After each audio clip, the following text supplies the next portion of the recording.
The champagne glass shattered against marble, not by accident, but on purpose. Elena Ward stood frozen as red wine dripped down her thrift store dress while 200 of the city's elite watched her humiliation unfold. Her coworkers' laughter cut through the ballroom like knives. Then a voice, low, dangerous, absolute, silenced everything. "She's my wife." Elena's head snapped up. The man who'd just claimed her was Lorenzo De Luca, and everyone in that room knew exactly what he was capable of. Her life had just changed forever, and she hadn't even known his name 5 seconds ago. If you want to see how a public lie becomes the most dangerous truth, stay until the end. Hit that like button and comment what city you're watching from, so I can see how far this story travels. The invitation had been a mistake from the beginning. Elena knew it the moment she stepped out of the taxi and saw the red carpet leading into the Grand View Hotel.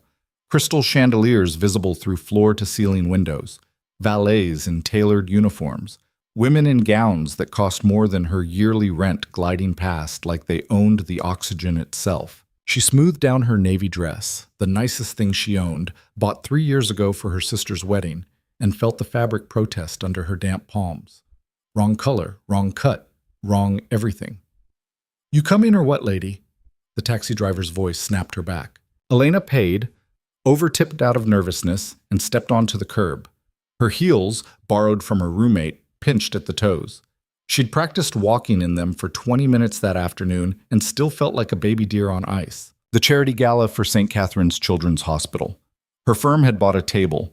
Her boss had made attendance strongly encouraged, which in corporate speak meant mandatory if you ever wanted to see a promotion. So here she was, a mid-level accountant about to spend an evening surrounded by people who made more in bonuses than she did in salary. She could do this. She'd survived worse. The lobby was all white marble and gold accents, the kind of space designed to make you feel small. Elena signed in at the registration table, where a woman with perfect bone structure and a smile sharp enough to cut glass handed her a name tag. "Enjoy your evening," the woman said, her eyes already moving past Elena to someone more important. The ballroom was even worse. Round tables draped in cream linen surrounded a dance floor that gleamed like ice. A live orchestra played something classical and expensive sounding. Waiters moved through the crowd with trays of champagne and hors d'oeuvres that probably had French names Elena couldn't pronounce. She spotted her table near the back, not the worst positioning, but definitely not close to the stage where the actual donors sat. Her coworkers were already there. Melissa Chen from marketing held court at one end, her red dress cut low enough to make a statement. Trevor Banks, the senior analyst who thought he was everyone's friend, laughed too loud at something. And there, examining her nails like they were the most fascinating thing in the room, was Vanessa Price. Elena's stomach tightened. Vanessa had started at the firm 6 months after Elena, but had somehow leapfrogged her way into a senior position through a combination of strategic charm and ruthless networking. She was beautiful in that calculated way. Blonde hair always perfectly styled, makeup that looked natural but probably took an hour, clothes that whispered money without screaming it. She also hated Elena for reasons that had never been entirely clear. Maybe because Elena didn't play the game. Maybe because Elena had once corrected Vanessa's numbers in a meeting and made her look bad in front of the CFO. Maybe just because some people needed someone to look down on, and Elena was an easy target. "Oh look, she actually came!" Vanessa's voice carried across the table as Elena approached. "I thought for sure you'd find an excuse." Elena forced a smile. "Wouldn't miss it." Clearly.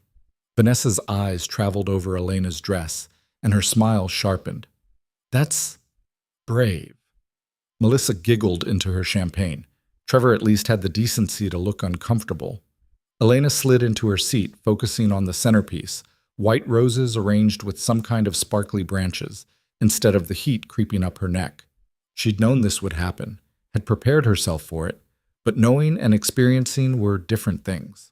A waiter appeared at her elbow. "Champagne?" "Yes, thank you." She took the glass and sipped, letting the bubbles ground her. Around the room, conversations hummed with the easy confidence of people who belonged. She recognized faces from the business section of the newspaper. A city councilman, someone who might have been a local news anchor. And then there were people she didn't recognize, but who commanded attention anyway. Men in perfectly tailored suits that probably cost more than her car. Women dripping in diamonds that caught the light with every movement. The kind of people who made the air feel different when they walked past. "Did you see Marcus Brennan is here?" Melissa leaned across the table, her voice dropping to an excited whisper. "The Marcus Brennan. I heard he donated $500,000 tonight." "I heard it was $1 million," Vanessa corrected, because of course she did. "He's at table 3, with the Hartfords and that tech guy who sold his company last year." The conversation devolved into speculation about who was dating whom, who was wearing what designer, who was rumored to be in financial trouble despite appearances. Elena let it wash over her, nodding occasionally, sipping her champagne, and wishing she was literally anywhere else. Dinner was announced. The lights dimmed slightly as everyone found their seats. Elena ended up between Trevor, who spent the entire salad course talking about his new BMW, and an empty chair that apparently belonged to someone important enough to arrive late. The salmon was good. The conversation was not. "So, Elena," Vanessa said during the main course, her voice carrying that particular tone that meant trouble was coming. "Are you still in that apartment in Riverside?" Elena's fork paused halfway to her mouth. "Yes." "Isn't that area a bit rough?" "It's fine. I just mean, for a single woman living alone. I'd be terrified." Vanessa's concern was about as genuine as her eyelashes. "Have you thought about moving somewhere safer? I know it's more expensive, but you can't put a price on security." Translation: "I know you can't afford anything better." "I like where I live," Elena said evenly. "Of course. I'm sure it has character." Vanessa smiled and turned to Melissa. "Did I tell you I'm looking at condos in Harbor Heights? There's a unit with the most amazing view of the bay." Elena finished her salmon and tried to calculate how much longer she had to stay before she could reasonably claim a headache and escape. Another hour? 2? The plates were cleared. Dessert appeared, some kind of chocolate mousse situation with gold leaf on top. The hospital director took the stage to give a speech about the new pediatric wing and how much the donations meant. People applauded politely while checking their phones. Elena was halfway through her mousse when Vanessa struck again. "Oh, Elena, I meant to ask, how's that Winston account going? I heard there were some complications." Every head at the table turned toward her. Elena set down her spoon carefully. "It's under control." "Are you sure? Because I heard from David that the client was pretty upset about the delay." Vanessa's eyes were wide with fake concern. "I'd be happy to help if you're overwhelmed. I know you've been struggling with the workload lately." "I haven't been struggling." "No, of course not. I just meant that everyone needs help sometimes. There's no shame in admitting when something's too much for you." Trevor cleared his throat. "I'm sure Elena has it handled, Van." "I'm just trying to be supportive." Vanessa's voice climbed an octave. "We're a team, right? We should support each other." The conversation moved on, but the damage was done. Elena could feel the judgment settling over the table like dust. Vanessa had planted the seed. Elena Ward, the girl who couldn't handle her accounts, who needed help, who was in over her head. It wasn't even true. The Winston account delay had been because the client kept changing requirements. Not anything Elena had done wrong. But truth didn't matter in these situations. Only perception. Elena excused herself to the restroom, needing a moment away from the table, from Vanessa's smile, from all of it. She locked herself in a stall and pressed her palms against her eyes, willing herself not to cry. Not here. Not over this. She'd survived worse than Vanessa Price. Foster care. Her mother's death when she was 12. Working 3 jobs to put herself through community college. This was nothing. This was just a bad evening with bad people.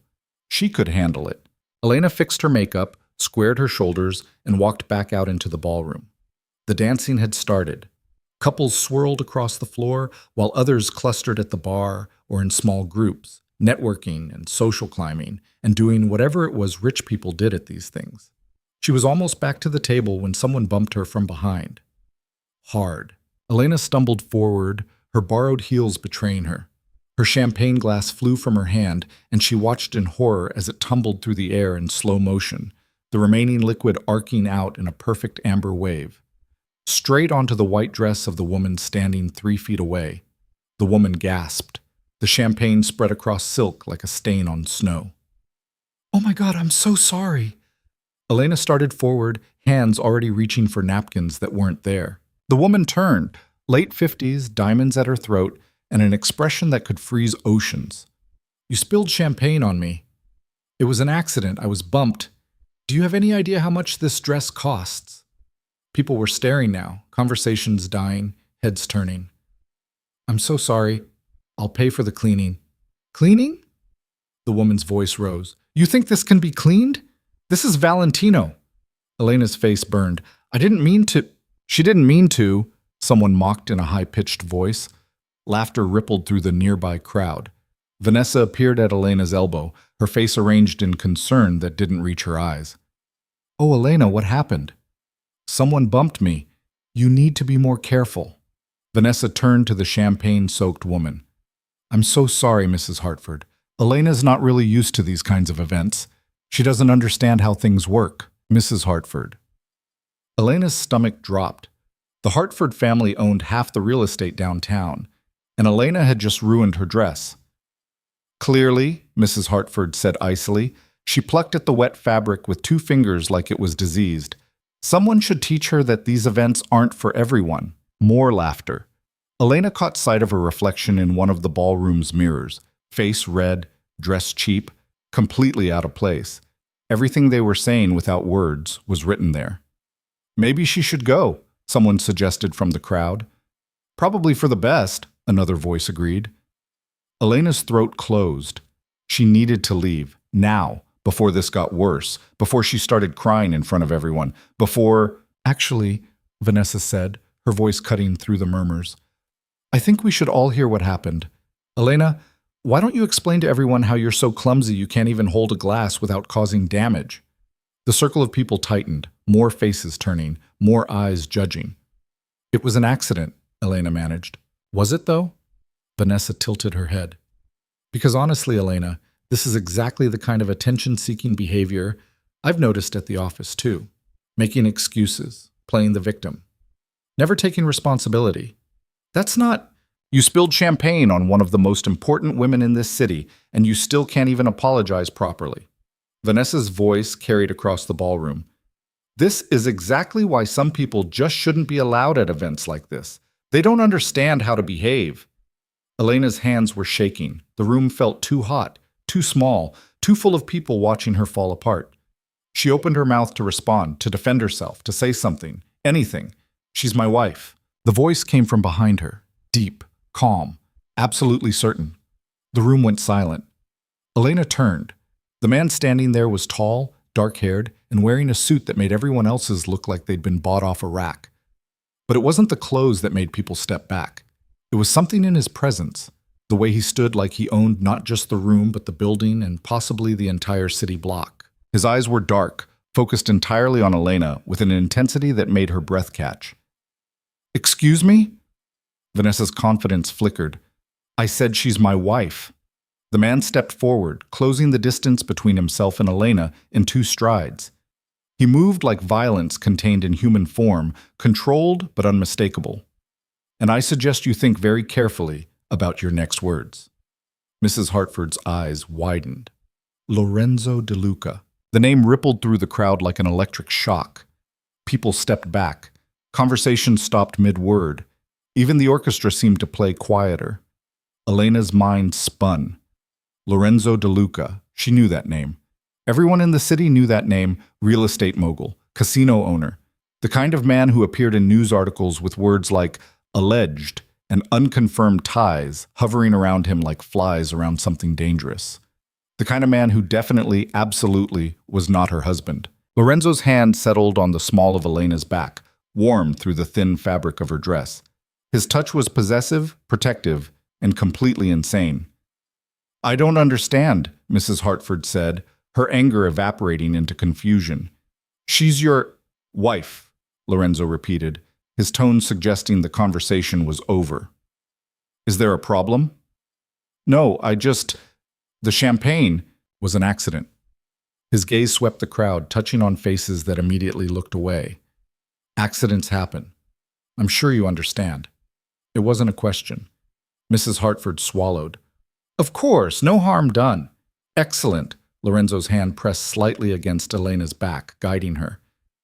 If you'll excuse us. He steered her away from the crowd, through the ballroom, past tables full of people who stared with expressions ranging from shock to calculation.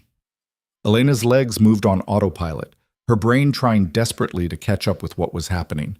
Lorenzo De Luca just told a room full of the city's elite that she was his wife.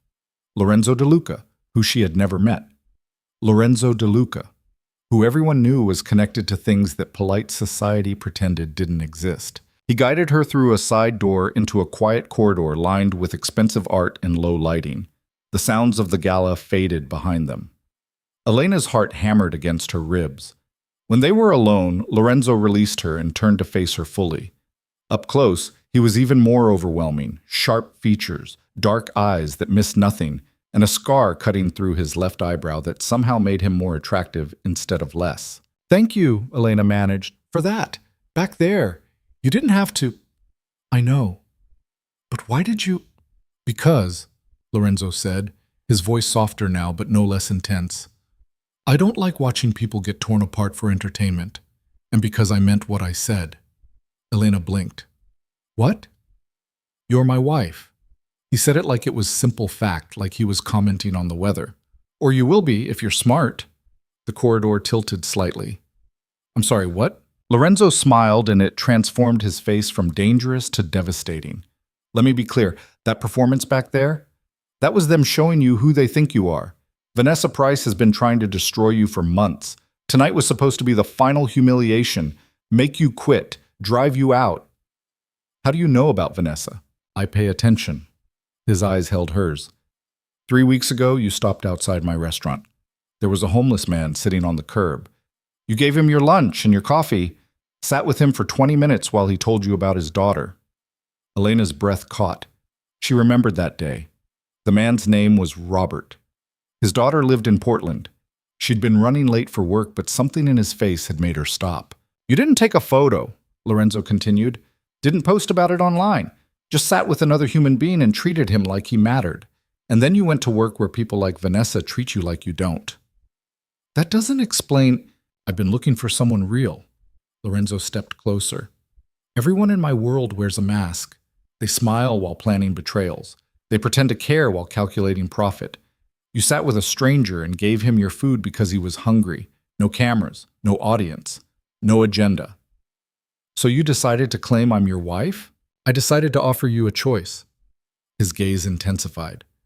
"You can walk away right now. Go back to that ballroom, endure whatever else they have planned for you tonight, and return to a life where people like Vanessa Price make you miserable. Or, you can be my wife." Lorenzo's voice was steady, certain. "Not legally, not yet, but publicly. The woman on my arm, the one person in this city no one will ever dare to disrespect again." Elena laughed, the sound sharp with disbelief. "You're insane." "Probably." He didn't look bothered by the assessment. "But I'm also serious. I need someone real in my life. Someone who remembers what it's like to struggle. Someone who treats homeless men with kindness and doesn't demand anything in return. You need protection from people who will never stop trying to tear you down." "This is crazy." "Yes. You don't even know me. I know enough." Lorenzo's hand reached out, fingers brushing her cheek where tears had started to form from the humiliation before he'd appeared. "I know you're stronger than you think, braver than they deserve, and that you've been fighting alone for too long." Elena's throat tightened. "What's in it for you?" "Honestly?" Lorenzo's smile turned rueful. "A chance to stop pretending. Everyone in my world wants something from me. Power, money, connections. You just wanted to make sure a homeless man had food." He paused. "And maybe I want to see what happens when Vanessa Price's face realizes the woman she tried to humiliate is untouchable." Despite everything, the insanity of the situation, the impossibility of what he was suggesting, Elena felt something shift in her chest. For years, she'd been fighting battles she couldn't win, playing by rules designed to keep her losing, accepting humiliation because what choice did she have? And now a man who made the entire city hold its breath was offering her a different option. It was reckless, dangerous, absolutely unhinged. "What would I have to do?" she heard herself ask. Lorenzo's eyes gleamed. Be seen with me. Attend events. Let people believe we're together. And in return, I make sure no one ever treats you the way they did tonight. Not Vanessa, not Mrs. Hartford, no one. That's it?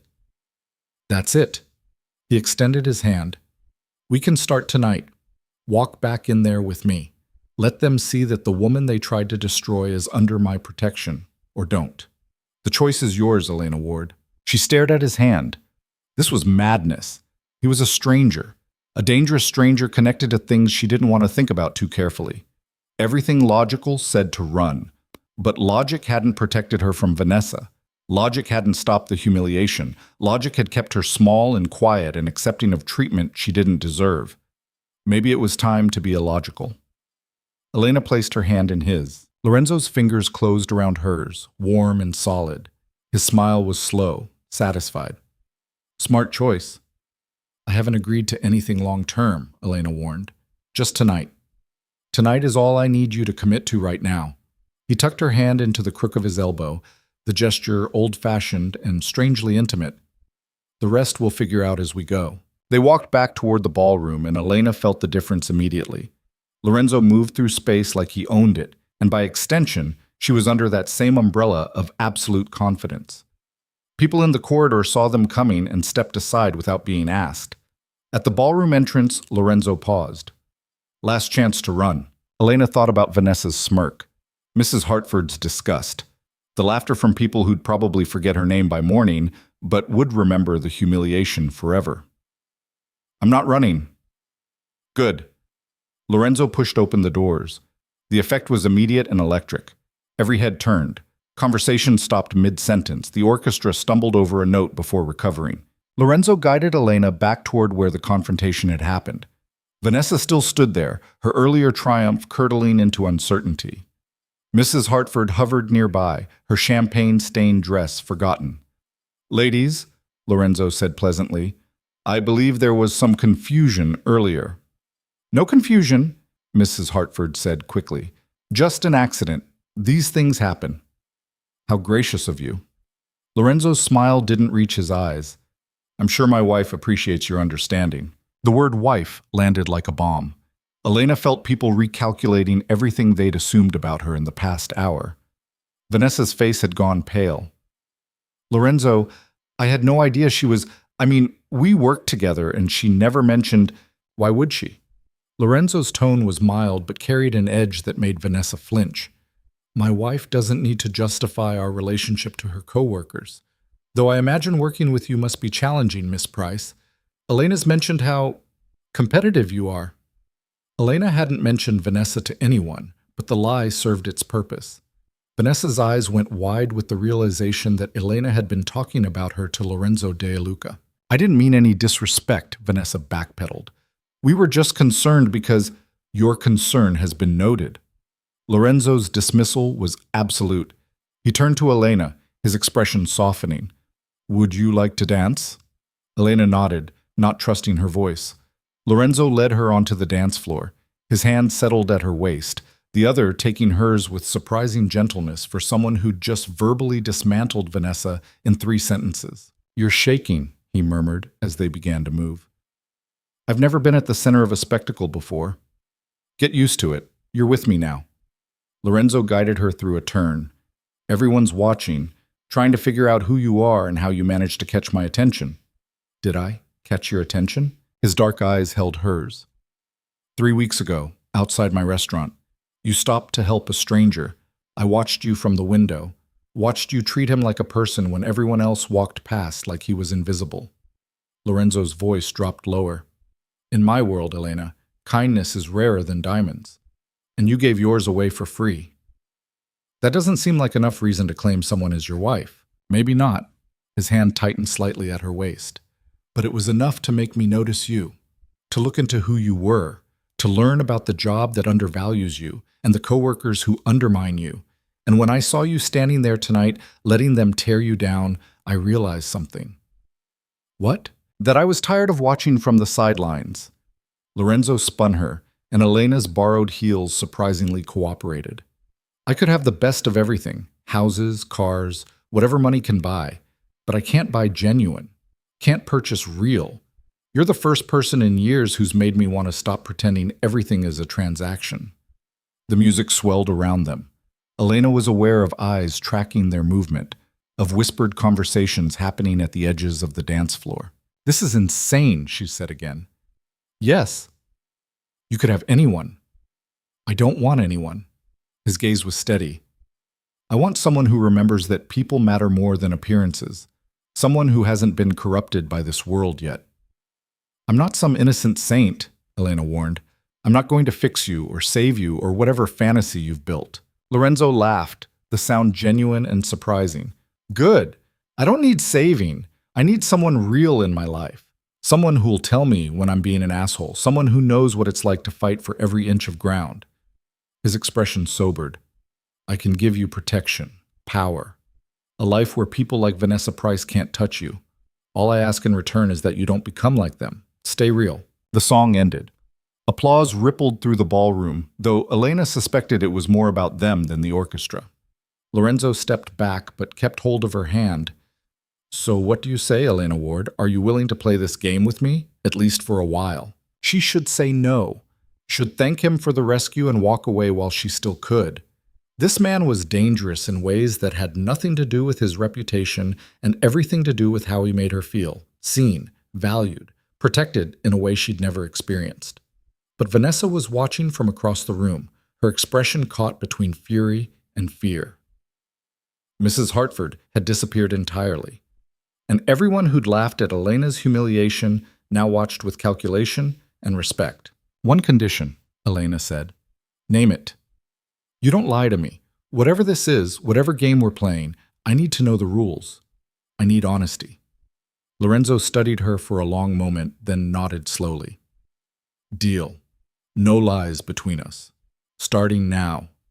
He raised her hand to his lips, the gesture theatrical enough for their audience, but tender enough to feel real. Welcome to my world, wife. The word should have felt wrong, should have scared her. Instead, it felt like the first honest thing to happen all night. The ride to Lorenzo's penthouse was silent, except for the city sounds filtering through the car windows. Elena sat in the back of a black SUV that smelled like leather and money, watching streetlights blur past while her mind tried to catch up with the evening's events.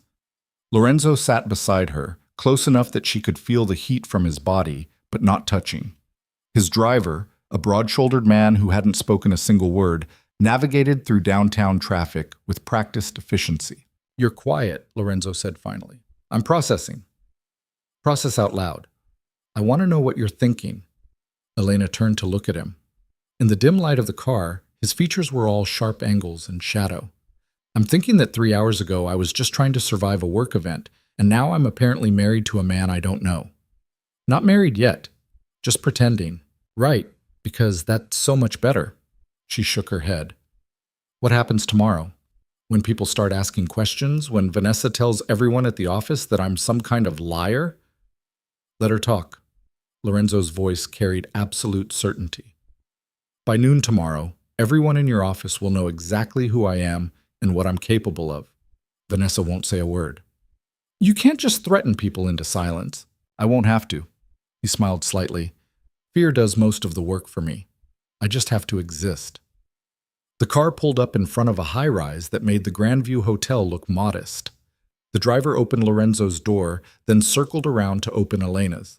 She stepped out onto the curb, craning her neck to see the top of the building disappear into the night sky. You live here? Top 3 floors. Lorenzo placed his hand on the small of her back again, that same possessive gesture from the gala. Come on, we need to talk properly. The lobby was all black marble and modern art that probably cost more than Elena's car. A security guard behind a sleek desk looked up as they entered, his expression shifting from professional to alert when he recognized Lorenzo. Mr. DeLuca, good evening. Marcus. Lorenzo nodded and guided Elena past the desk to a private elevator that required a key card to access. The elevator ride was smooth and silent. Elena watched the floor numbers climb 20, 30, 40, and tried not to think about how high up they were going. When the doors finally opened, they revealed a foyer that was bigger than her entire apartment. Welcome home, Lorenzo said, stepping out. Elena followed, her borrowed heels clicking on polished hardwood. The penthouse was exactly what she'd expected, and somehow more. Floor-to-ceiling windows offering a view of the entire city. Furniture that looked like it belonged in a museum. Art on the walls that she recognized from auction catalogs she'd browsed during slow days at work. "This is insane," she breathed. "You keep saying that." "Because it keeps being true." She walked toward the windows, drawn by the view. The city spread out below like a galaxy of lights, each one representing lives and stories completely separate from her own. "People don't actually live like this." "I do." Lorenzo moved to a bar cart in the corner and poured 2 glasses of amber liquid. "Whiskey?" "I don't drink whiskey." "You do tonight." He crossed to her and pressed a glass into her hand. "You just survived Vanessa Price's attempted assassination. You've earned it." Elena took a sip and immediately regretted it. The whiskey burned all the way down, leaving a trail of fire in her throat. She coughed, eyes watering. Lorenzo's laugh was low and genuine. "Maybe start slower. Maybe warn me next time." She set the glass down on a side table, afraid she'd drop it. "Okay, we're here. You said we needed to talk properly, so talk." Lorenzo studied her for a moment, then nodded. He set his own glass down and gestured to a couch that probably cost more than she made in 6 months. "Sit. This might take a while." Elena sat, tucking her feet under her and immediately regretting it when her pinched toes screamed in protest. She kicked off the borrowed heels and felt instant relief. Lorenzo noticed and smiled. "Uncomfortable?" "They're not mine. My roommates." Elena flexed her toes. "I don't usually wear heels, or go to galas, or pretend to be married to dangerous men." "Dangerous?" Lorenzo settled onto the couch beside her, close but not crowding. "Is that what you think I am?" "I think that's what everyone else thinks you are, and I think they're probably right." "Fair enough." He didn't deny it. "What do you know about me, Elena?" "Just what I've read. Real estate, casinos, some import-export business that the newspapers always mention with words like alleged attached." She met his eyes. "You're connected to things that polite society pretends don't exist." Very diplomatic way of saying I'm in the Mafia. Elena's breath caught. "Are you? Does it matter?" "Yes. No, I don't know." She rubbed her temples. "See, this is exactly the kind of thing I need to understand before I agree to whatever this is. If I'm going to pretend to be your wife, I need to know what I'm getting into." Lorenzo leaned back, his expression thoughtful.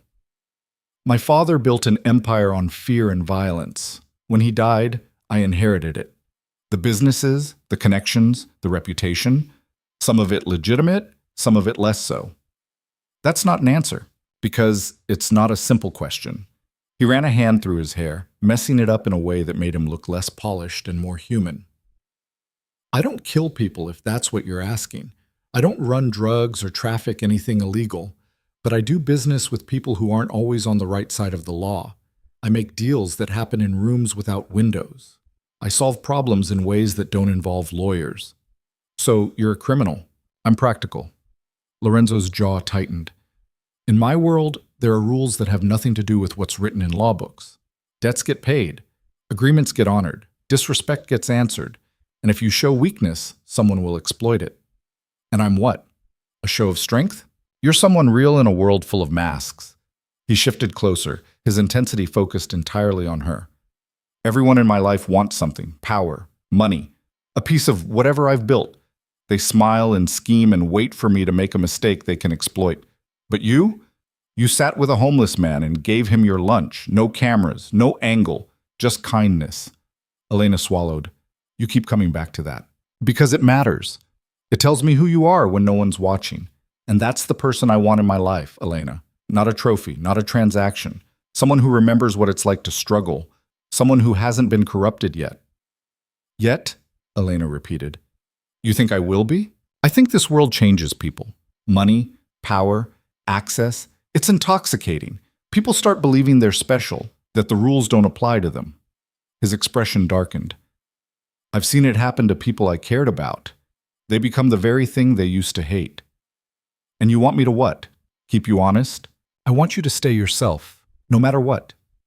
Lorenzo reached out and tucked a strand of hair behind her ear, the gesture unexpectedly tender. "In return, I protect you. From Vanessa. From anyone who tries to make you feel small. You'll have resources you've never had before. Security, respect, a life where you don't have to apologize for existing. It was a seductive offer. Elena would be lying if she said part of her wasn't tempted. The thought of never having to endure another humiliation like tonight, of having power instead of being powerless, was intoxicating in itself. "What are the actual logistics?" she asked. "How does this pretend marriage work? You move in here. We're seen together at events, restaurants, anywhere public. People believe we're together. After a reasonable amount of time, we make it official if that's what you want. Or we don't. Your choice." "I have to move in?" "People will expect it, and it's safer." At her alarmed look, he added, "Separate bedroom, complete privacy. This place is big enough that we can go days without seeing each other if you want." Elena looked around the penthouse again. It was beautiful, luxurious, and completely alien to everything she knew. Her apartment in Riverside was small, worn, and required 3 deadbolts on the door. But it was hers. "I need to think about it." "Take all the time you need." Lorenzo stood and extended his hand. "Let me show you the guest room. You can stay tonight. Decide in the morning." She took his hand and let him pull her to her feet. Her stockinged feet were silent on the hardwood as she followed him down a hallway lined with more expensive art. He opened a door to reveal a bedroom that was bigger than her entire apartment. The bed was enormous, covered in linens that looked like they cost more than her monthly rent. Another wall of windows offered another angle of the city view. There was a sitting area with its own fireplace and a door that presumably led to a bathroom. "This is the guest room?" Elena's voice came out higher than intended. "You should see the master suite." Lorenzo leaned against the door frame, watching her take it all in. "There are clothes in the closet, different sizes. One of them should fit. Bathroom through that door has everything you need." "You just keep women's clothes in your guest room?" "I keep options available for situations exactly like this." He smiled at her expression. "I'm not in the habit of bringing women home, if that's what you're worried about. But when I decided I wanted you in my life, I prepared." "That's either very thoughtful or very creepy." "Probably both." He pushed off the doorframe. "Get some rest. We'll talk more in the morning." "Lorenzo?" He paused, turning back. "Why me? Really? There are thousands of women in this city who would kill for what you're offering. Why pick the one who spilled champagne and got humiliated?" Lorenzo was quiet for a long moment, his dark eyes holding hers. "Because everyone else would kill for it. You're just trying to survive. That's the difference." He closed the door before she could respond. Elena stood in the middle of the guest room and tried to process everything. This morning, she'd woken up in her tiny apartment, dreading the gala, but thinking it would just be another uncomfortable evening with her coworkers. Now she was standing in a penthouse that probably cost more than she'd make in her lifetime, wearing borrowed heels and a cheap dress, pretending to be the wife of a man who was either her salvation or her destruction. She should leave, should thank Lorenzo for the rescue, call an Uber, and go back to her real life where things made sense. Instead, she walked to the closet. It was full of clothes, just like he'd said. Dresses, casual wear, even pajamas, all with tags still attached. Different sizes, different styles, like he'd bought out half a department store just to cover his bases. Elena pulled out a pair of silk pajamas in her size and changed, folding her navy dress carefully, even though part of her wanted to throw it in the trash. In the bathroom, which was indeed bigger than her bedroom at home, she washed off her makeup and stared at her reflection. She looked tired, overwhelmed, but also something else.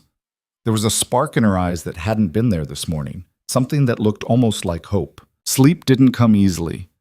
Elena lay in the enormous bed, staring at the ceiling and listening to the unfamiliar sounds of the penthouse. Air conditioning cycling on. The distant hum of the city 40-something floors below. And underneath it all, the awareness that Lorenzo was somewhere in this sprawling space, probably not sleeping either. When she finally drifted off, her dreams were full of champagne stains and dark eyes, and the feeling of being seen for the first time in years. Morning came with sunlight streaming through the floor-to-ceiling windows. Elena woke disoriented, taking several seconds to remember where she was. The guest room looked different in daylight, still luxurious but less intimidating. She found her phone in her purse, which someone had thoughtfully placed on the nightstand. 7 missed calls from her roommate. 12 texts, 3 voicemails. The texts ranged from concerned to panicked to excited. Apparently, photos from the gala had already made it onto social media. Elena, scrolling through her roommate's messages, found links to Instagram posts and gossip blogs, all featuring variations of the same image. Her and Lorenzo on the dance floor, his hand at her waist, looking at each other like they were the only 2 people in the room. The captions ranged from "Who is she?" to "Lorenzo De Luca's mystery wife" to more elaborate conspiracy theories about secret marriages and hidden romances. Elena's stomach knotted. This was real. People believed it. By now, everyone at her office would have seen the photos. Vanessa would be losing her mind. A knock on the door made her jump. "Come in," she called, pulling the covers up even though the silk pajamas were more modest than most of her regular clothes. Lorenzo entered carrying a tray. He was wearing jeans and a white t-shirt, looking unfairly good for someone who probably slept as little as she did. His hair was damp like he'd just showered. "Breakfast," he announced, setting the tray on the bed. "I wasn't sure what you liked, so I made options." Elena stared at the tray. Eggs, toast, fruit, coffee, orange juice, and what looked like homemade pastries. "You made this?" "Don't sound so surprised. I know how to cook. Mafia bosses don't usually cook their own breakfast." "I'm full of surprises." He settled into a chair near the bed, giving her space. "Sleep okay?" Eventually, Elena picked up the coffee, grateful for something to do with her hands. "My phone's been exploding. We're all over social media." "I know. Good." "Good? The more public this is, the more real it becomes. By now, everyone knows you're under my protection. Vanessa won't touch you. Your boss will think twice before undervaluing you." "You're not invisible anymore, Elena." She sipped the coffee. It was perfect, exactly the right amount of cream and sugar, even though she'd never told him how she took it. "You researched me." "I pay attention," he corrected. There's a difference." "It's still creepy." "Probably." He didn't look bothered. "Have you decided?" Elena set down the coffee cup. "I have questions first." "Ask." "What happens if I say yes and then change my mind? Can I leave?" "Anytime you want. I'm not holding you prisoner." Lorenzo's expression was serious. "This only works if you choose it. The second you don't want this anymore, you walk away. No consequences." "What about your reputation? If we break up, people will talk." "Let them talk. I've survived worse than gossip." He leaned forward, elbows on his knees. "What else?" "The physical stuff. How far does this pretend relationship go?" "As far as you're comfortable. We need to look convincing in public. Hand-holding, dancing, maybe a kiss or 2 for the cameras. But behind closed doors, nothing happens unless you want it to." Elena studied his face, looking for the lie. She didn't find one. "You'd really be okay with a celibate arrangement?" "I'd be okay with whatever arrangement keeps you here." Lorenzo's voice dropped lower. "I'm not doing this for sex, Elena. I can get that anywhere. I'm doing this because you're the first person in years who's made me feel like I might still be human underneath all this." The vulnerability in his words caught her off guard. This wasn't the commanding presence from the gala or the calculated businessman. This was someone who was just as lonely as she was, just better at hiding it. "One more question." "Anything." "What happens if one of us actually develops feelings? Real ones, not just pretend?" Lorenzo's eyes darkened. "Then we deal with it honestly. No lies, remember? That was your condition." "Right. No lies." Elena took a breath and made her decision. "Okay, I'll do it." Something fierce and satisfied flashed across Lorenzo's face. "Yeah? Yeah, but we're doing this my way too. I'm not quitting my job. I'm not cutting off my friends. I'm still me, just with better security and fewer people treating me like garbage." "Deal." He stood and extended his hand. "Welcome to the family, Mrs. De Luca." Elena shook his hand, feeling the warmth of his grip, the calluses that suggested he didn't just sit behind a desk all day. "I'm keeping my last name." For now. His smile was slow and devastating. "We'll see." The next few days were a blur of changes that made Elena's head spin. Lorenzo sent people to her apartment to pack her things. Professional movers who treated her secondhand furniture like it was made of gold. Her roommate had been shocked, excited, and slightly terrified when Elena explained what was happening. You're moving in with Lorenzo de Luca, Michelle had said, staring at Elena like she'd grown a second head. The Lorenzo de Luca, the guy who owns half the city and probably has bodies buried somewhere. He doesn't have bodies buried, Elena had replied, though she wasn't entirely certain. How do you know? I asked. And you believed him? Elena had paused. Yeah, I did. Moving into the penthouse was surreal. Her entire life fit into 6 boxes, which looked pathetic sitting in the middle of Lorenzo's massive living room. He'd given her a bedroom that was technically the second master suite, complete with its own bathroom, walk-in closet, and sitting area. This is bigger than my old apartment, Elena had said, staring around in disbelief. It's yours now. Do whatever you want with it. Lorenzo had leaned against the doorframe, watching her explore.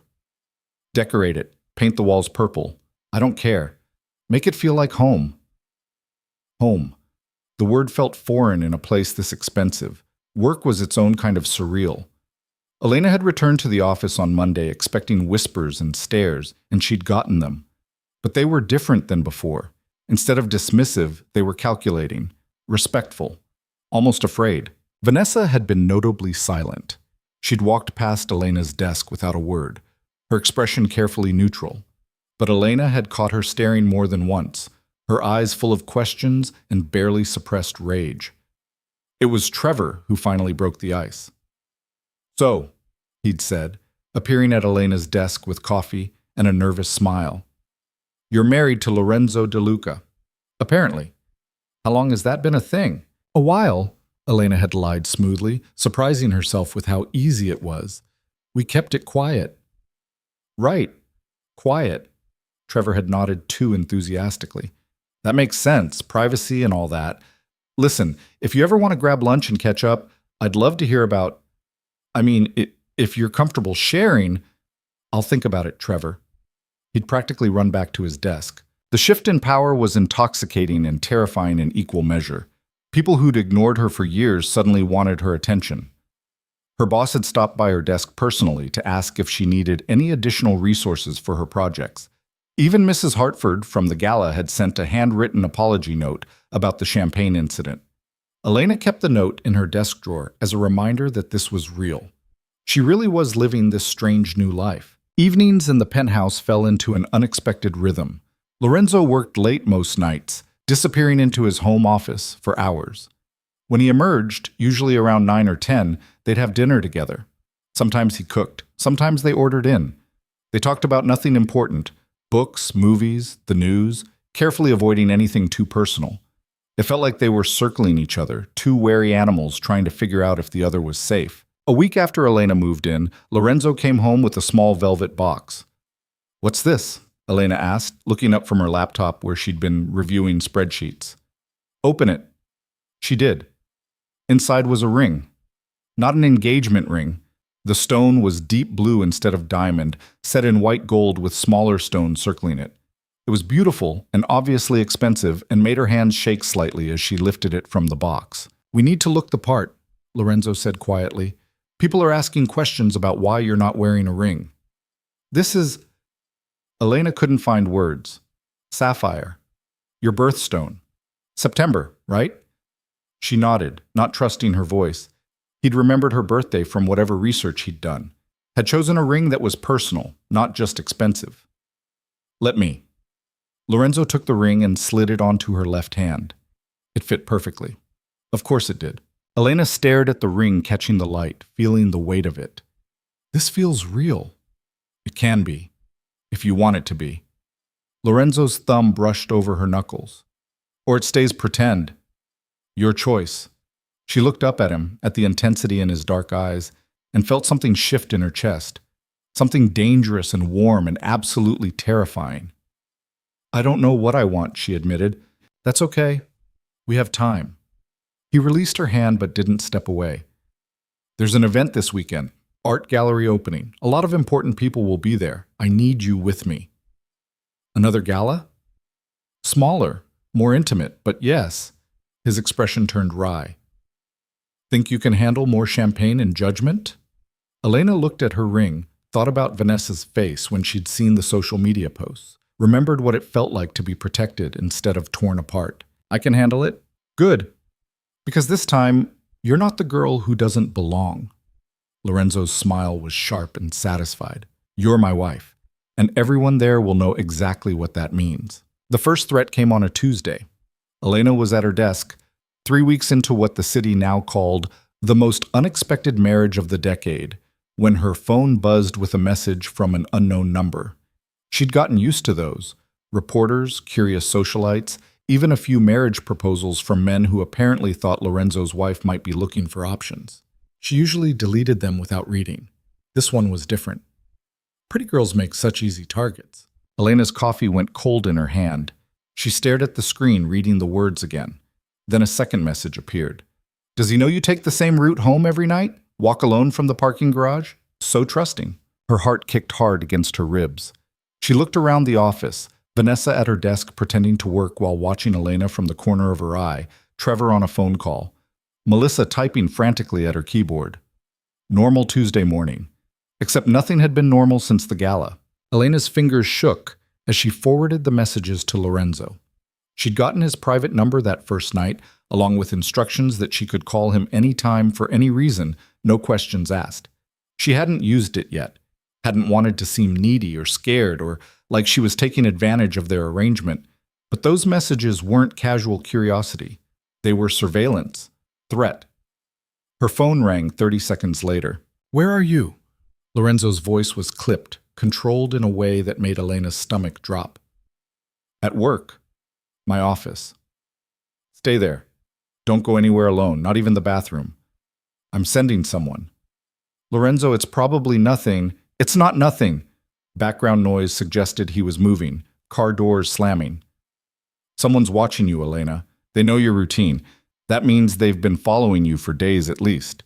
The coffee cup trembled in her grip. Who would... I have enemies. A lot of them. And now you're connected to me, which makes you a target. His voice softened slightly. I'm sorry. I should have anticipated this sooner. You can't control what other people do. I can control how protected you are. Marco will be there in 10 minutes. He'll stay with you until I arrive. I have work. Elena. Lorenzo's tone left no room for argument. This isn't optional. Someone threatened you. They're watching you. Until I know who and why, you don't move without security. The call ended. Elena sat frozen, staring at her phone, the office suddenly feeling too exposed, windows overlooking the street, multiple exits, dozens of people who could walk in at any time. Vanessa appeared at her cubicle entrance, all fake concern. Everything okay? You look pale. Fine, Elena managed. Are you sure? Because you've seemed really stressed lately. Vanessa's smile was sharp.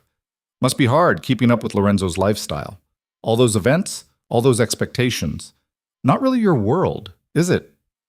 Elena had learned in 3 weeks that responding to Vanessa only fed her. I need to make a call. Excuse me. She stood, grabbed her purse, and walked toward the conference room. Her legs felt disconnected from her body. Someone was watching her, following her, knew where she parked, how she walked home. The conference room was empty. Elena locked the door and sat down, willing her hands to stop shaking. This was real. Whatever game she and Lorenzo were playing had just turned dangerous. 10 minutes later, her desk phone rang with reception. Miss Ward, there's a Marco Rinaldi here to see you. Elena had never seen anyone less suited for an office building than Marco Rinaldi. He was built like a wall, 6'4", shoulders that barely fit through doorways, and an expression that suggested he'd seen things that would make normal people quit sleeping. He wore a suit that probably cost more than her monthly salary, but it didn't make him look corporate. It made him look like violence in expensive fabric. Ms. Ward, his voice was surprisingly soft. Mr. DeLuca sent me. I'll be accompanying you for the rest of the day. Every head in the office turned. Vanessa's jaw actually dropped. I appreciate that, Elena said quietly, but I have work to do. I understand. I'll wait. Marco positioned himself near her cubicle with the patience of someone who could stand still for hours without complaint. Elena tried to focus on spreadsheets. Failed. Tried to respond to emails. Failed at that too.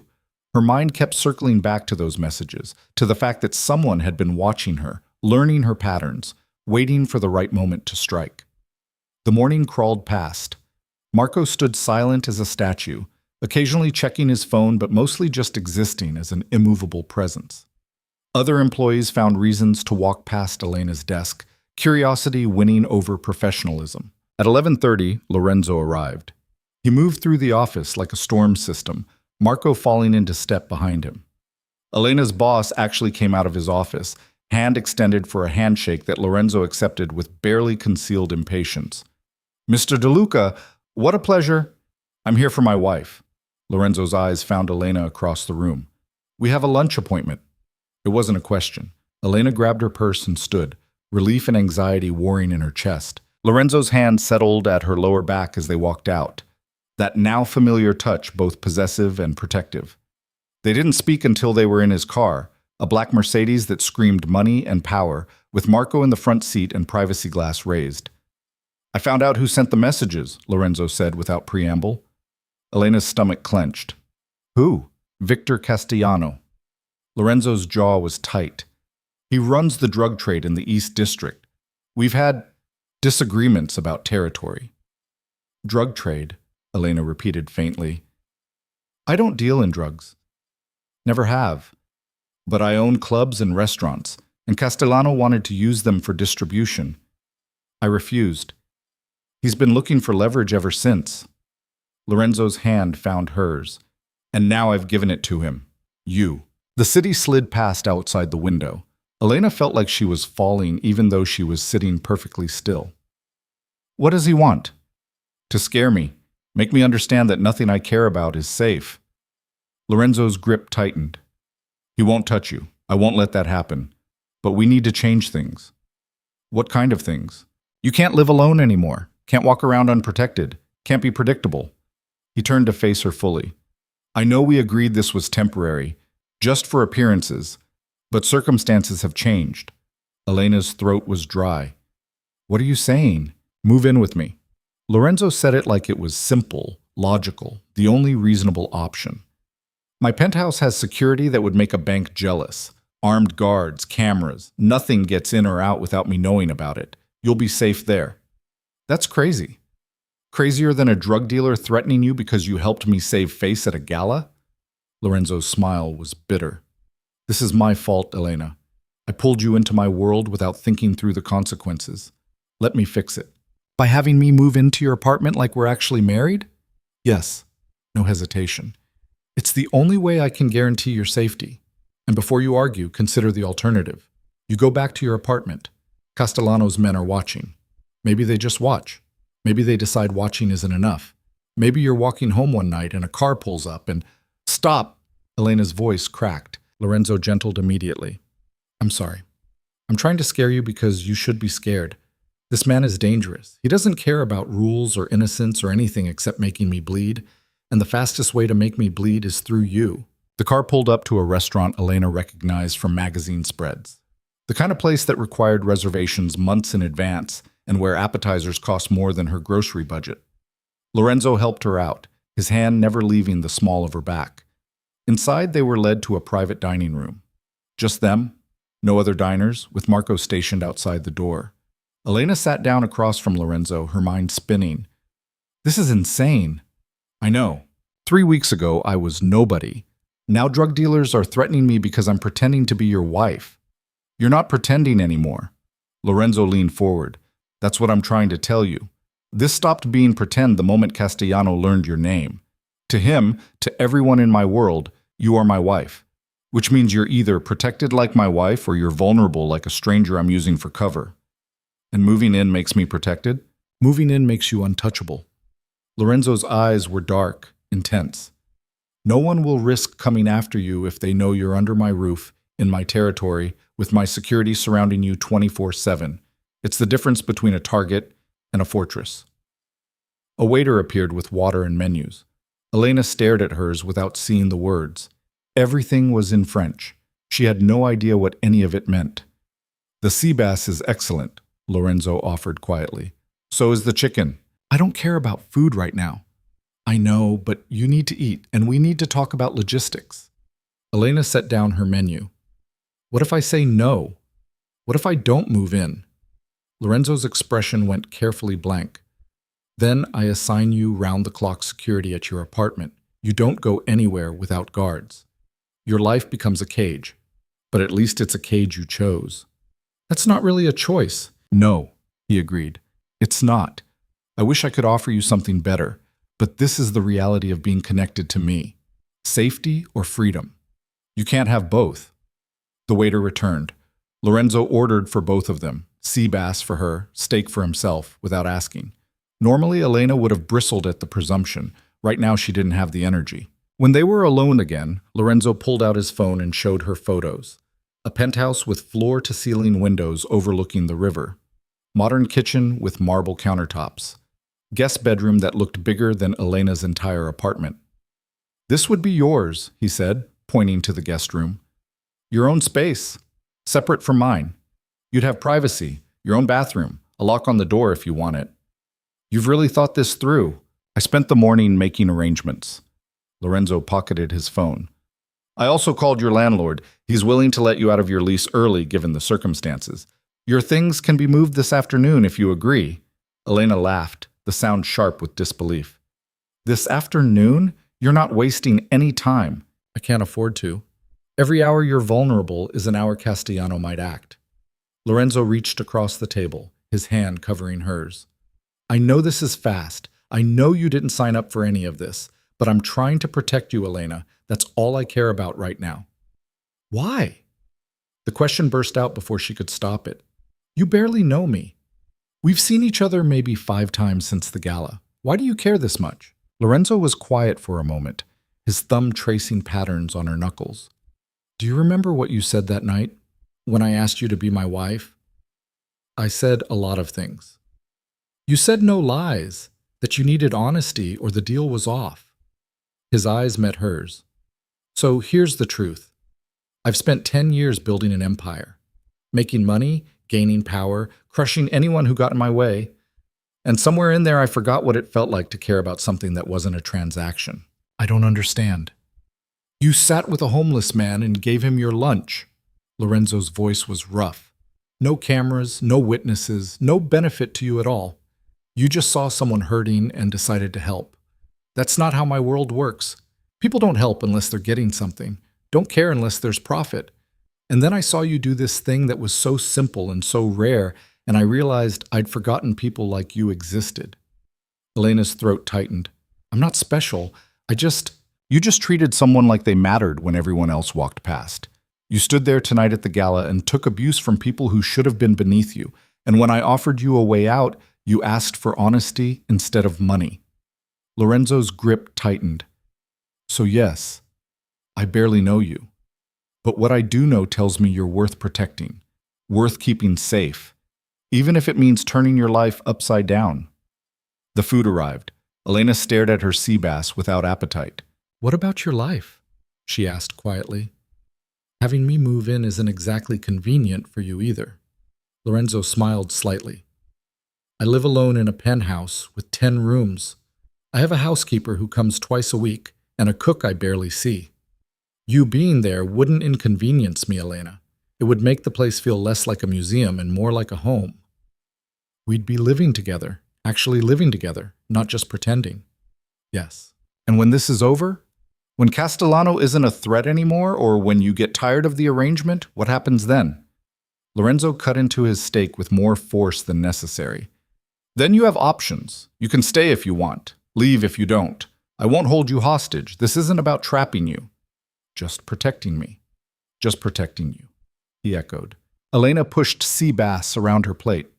3 weeks ago, she'd been invisible, drowning in debt and workplace politics, wondering if life would ever get better. Now she was sitting in a private dining room with a man who terrified half the city, discussing moving into his penthouse because drug dealers were threatening her. It was absurd, impossible, completely insane, and somehow the safest she'd felt in years. Okay, she heard herself say. Lorenzo's head snapped up. Okay, I'll move in, temporarily, until this situation is resolved. Elena met his eyes. But we need ground rules. Name them. My own room, my own space. You don't get to control my schedule or tell me where I can go. She paused. And we tell each other the truth about everything, even the ugly stuff. Agreed. Lorenzo's relief was visible. Anything else? If I want to leave for any reason, you let me go. No arguments, no convincing, just let me walk away.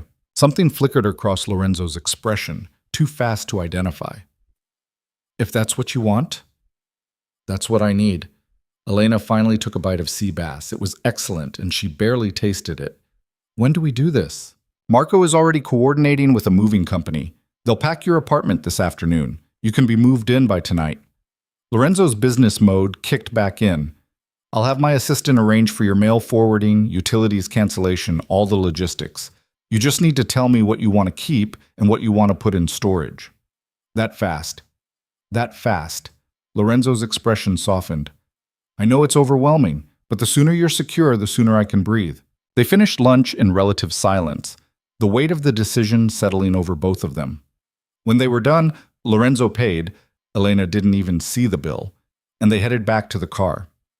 I need to go to my apartment, Elena said. Pack things. Say goodbye. Marco will take you.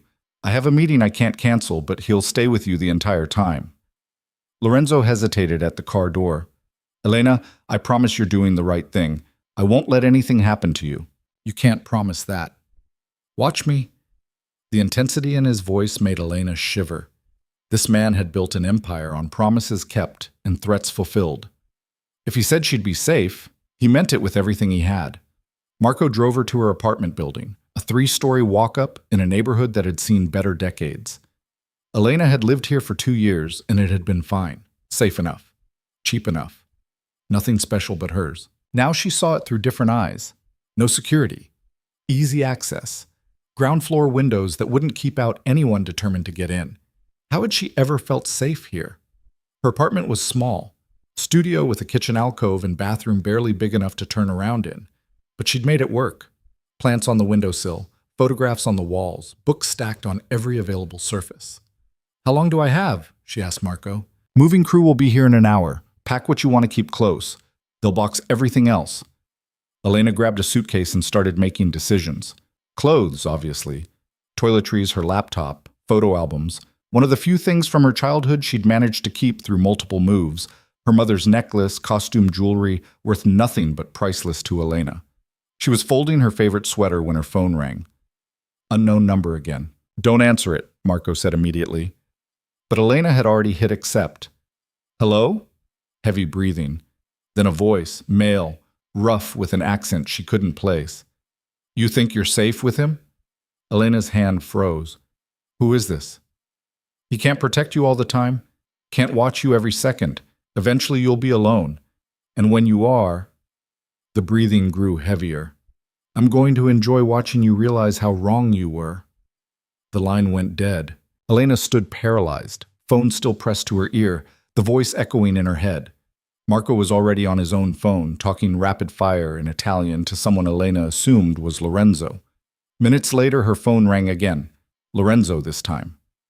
Are you hurt? No, just, he called me, threatened me. I know, Marco told me. Lorenzo's voice was ice. Pack faster. I want you out of there in 30 minutes. The movers will handle everything. You don't need to be there. Background noise, car engine revving. I'm coming to get you myself. You said you had a meeting. Nothing is more important than this, than you.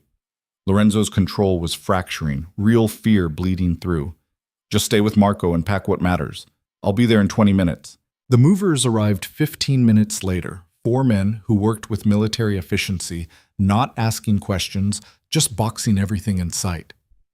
Elena shoved her essentials into 2 suitcases and a backpack, trying not to think about the voice on the phone, the breathing, the promise of violence waiting for its moment. Lorenzo arrived 18 minutes after hanging up, moving through her apartment like he was memorizing every exit, every window, every possible threat. His eyes found Elena immediately. You're okay. It wasn't a question, but Elena nodded anyway. I'm fine. You're not fine. Someone called and threatened you in your own home. Lorenzo's jaw was tight enough to crack teeth. But you will be. I promise you'll be fine. They left 20 minutes later, the movers still packing, Marco coordinating the logistics. Elena took one last look at her apartment, The first place she'd lived alone, the first space that had been entirely hers, and felt something twist in her chest. "Goodbye," she whispered. Lorenzo's hand found hers. "You're not losing anything, just changing locations." "Feels like more than that." "I know." His fingers tightened around hers. "But I've got you. Whatever comes next, you're not alone anymore." The penthouse was everything the photos had promised, and nothing Elena was prepared for. 32nd floor, views that stretched to the horizon, furniture that probably cost more than she'd earn in 5 years. It was beautiful and cold and utterly intimidating. "Your room is this way," Lorenzo said, leading her down a hallway lined with modern art. The guest bedroom was bigger than her entire apartment had been. King-sized bed with white linens, sitting area with a couch and reading chair, walk-in closet that echoed when she stepped inside, bathroom with a tub deep enough to swim in. "This is too much," Elena breathed. "This is secure." Lorenzo set her suitcases on the luggage rack. "And it's yours for as long as you need it." Elena turned to find him watching her with an expression she couldn't quite read. "Thank you for all of this." "Don't thank me. This is my fault." "It's Castellano's fault. It's my fault for dragging you into my world without thinking through the consequences." Lorenzo moved closer, and Elena's breath caught. "But I'm going to make this right. I'm going to end this threat. And I'm going to make sure you're safe." "How?" Lorenzo's smile was dangerous. "By reminding Victor Castellano why people are afraid of me." He left her to unpack, and Elena sat on the edge of the enormous bed, trying to process the past 12 hours. This morning she'd been worried about quarterly reports. Now she was living in a penthouse, threatened by drug dealers, protected by a man who'd claimed her as his wife on a whim, and was treating that claim like a blood oath. Her phone buzzed, text from her roommate. "Moving guys just showed up at your place? WTF is happening?" Elena stared at the message. What could she possibly say that would make sense? "Sorry, moved in with the Mafia boss I married 3 weeks ago because drug dealers are threatening me." "Talk soon?" She typed back. "Long story, I'm safe. We'll explain later." Not great, but better than nothing. That night, Elena couldn't sleep. The bed was too comfortable, the room too quiet, everything too surreal. She got up around midnight and wandered toward the kitchen, hoping tea might help. Lorenzo was there, sitting at the kitchen island with a glass of whiskey and his phone, looking at something that made his expression grim. "Couldn't sleep either?" Elena asked. He looked up, and something softened in his face. "Not when I'm this angry." "At Castellano?" "At myself." Lorenzo set down his phone. "You should be in your apartment, living your life, not hiding in my penthouse because I made you a target." Elena poured herself water from the refrigerator, some fancy filtered thing, and leaned against the counter. "You also saved me from humiliation, gave me protection I desperately needed, and offered me a place to stay when my safety was compromised. So, maybe be angry at yourself a little less?" Lorenzo's smile was tired. "You're being generous." "I'm being honest, which is what we agreed on, right?" Elena sipped her water.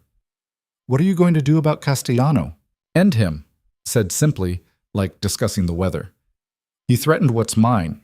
There are consequences for that. I'm not yours." "Aren't you?" Lorenzo's eyes held hers. "You're living in my home, under my protection. Everyone in this city thinks you're my wife. At what point does the pretense become reality, Elena?" Her heart hammered. "We had a deal. Temporary arrangement until the threat passes. And what if I don't want it to be temporary anymore?" Lorenzo stood, moving around the island toward her. "What if I've realized that having you here, knowing you're safe, being able to talk to you at midnight when I can't sleep, what if that's become more important than any deal we made?" Elena's back hit the counter. "Lorenzo, I'm not pressuring you. I'm being honest, like we promised." He stopped just close enough that she could feel the heat of him. "You asked me why I care. The truth is, I'm not entirely sure myself. But somewhere between that gala and tonight, you stopped being a stranger I was protecting and became someone I don't want to lose. You barely know me. I know you gave your lunch to a homeless man. I know you stood up to Vanessa even when you were terrified. I know you asked for honesty instead of money. I know you're brave and kind and real in a way I'd forgotten people could be. His hand came up, fingers brushing her cheek. And I know that the thought of Castellano's men touching you makes me want to burn the entire city down. Elena's breath caught. That's not healthy. Probably not. Lorenzo's thumb traced her jawline. But it's true. They stood there inches apart, the city glittering beyond the windows. Elena should step away, should remind him this was temporary, should protect herself from getting attached to a man whose world included drug dealers and threats and violence as casual business. Instead, she leaned into his touch. I'm scared, she whispered. Of Castellano? Of you. Elena met his eyes. Of how safe I feel when I shouldn't. Of how much I want to trust you even though I know better. Lorenzo's expression cracked, vulnerability bleeding through. I'm scared too. Of failing you. Of getting you hurt because I was selfish enough to want you in my life. His forehead touched hers. But I'm more scared of losing you than anything Castellano could do to me. This is insane. I know. We're going to mess this up. Probably. Lorenzo's smile was sad. But at least we'll mess it up honestly. Elena laughed despite everything, and Lorenzo kissed her. It wasn't gentle or careful. It was desperate and real, and tasted like fear and whiskey, and 3 weeks of pretending they were something they weren't until the pretense became truth. Elena's hands fisted in his shirt, pulling him closer, and Lorenzo made a sound low in his throat that sent heat through her entire body. When they finally broke apart, both breathing hard, Lorenzo rested his forehead against hers again. I love you, he said quietly. I know it's too soon. I know it's crazy.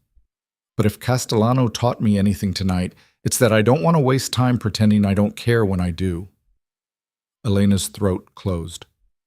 Lorenzo, you don't have to say it back. I just needed you to know, before things get worse, before I have to do what I'm about to do.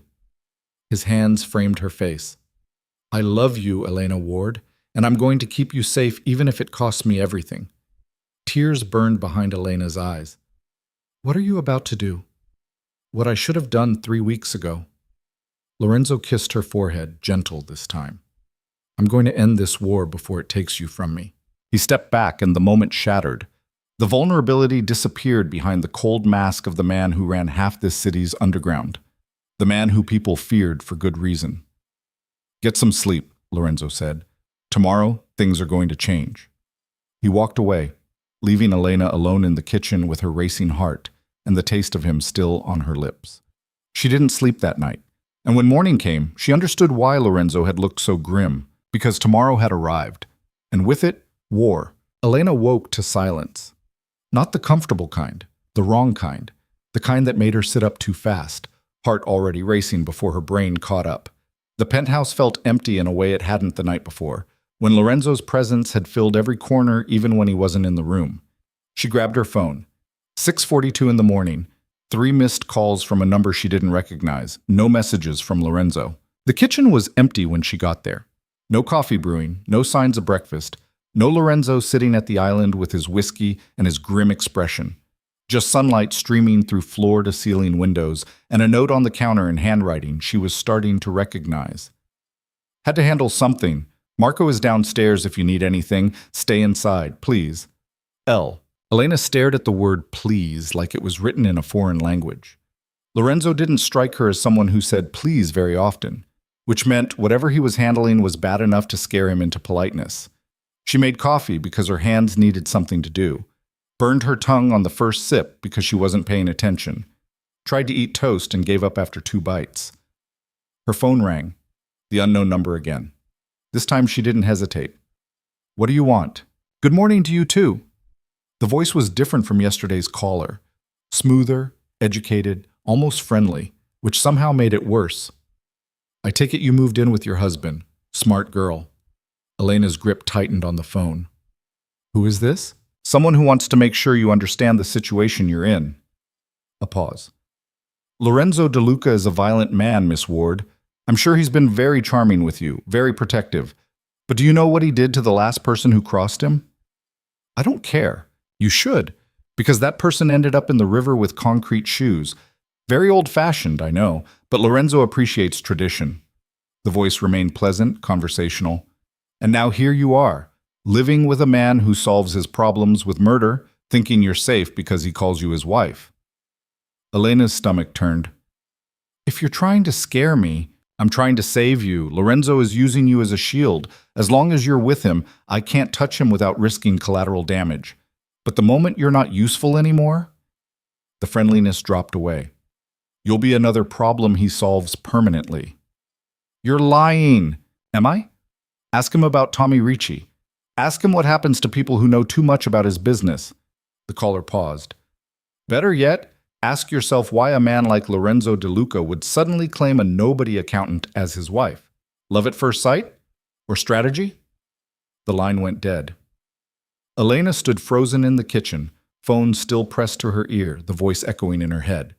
Tommy Ricci, concrete shoes, murder. She didn't know if any of it was true. Didn't know if this was Castellano trying to drive a wedge between her and Lorenzo, or if there was actual truth buried in the manipulation. But doubt had been planted, and it was growing roots fast. Her phone buzzed with a text from Lorenzo. Still at the meeting. Should be done by noon. You okay? Elena typed and deleted 3 different responses before settling on, fine, be careful. 3 dots appeared, disappeared, appeared again. Then, always am, for you. The words should have been comforting. Instead, they felt heavy with everything Elena didn't know about the man whose penthouse she was living in, whose protection she'd accepted, whose kiss still burned on her lips from last night. She pulled out her laptop and did something she probably should have done weeks ago.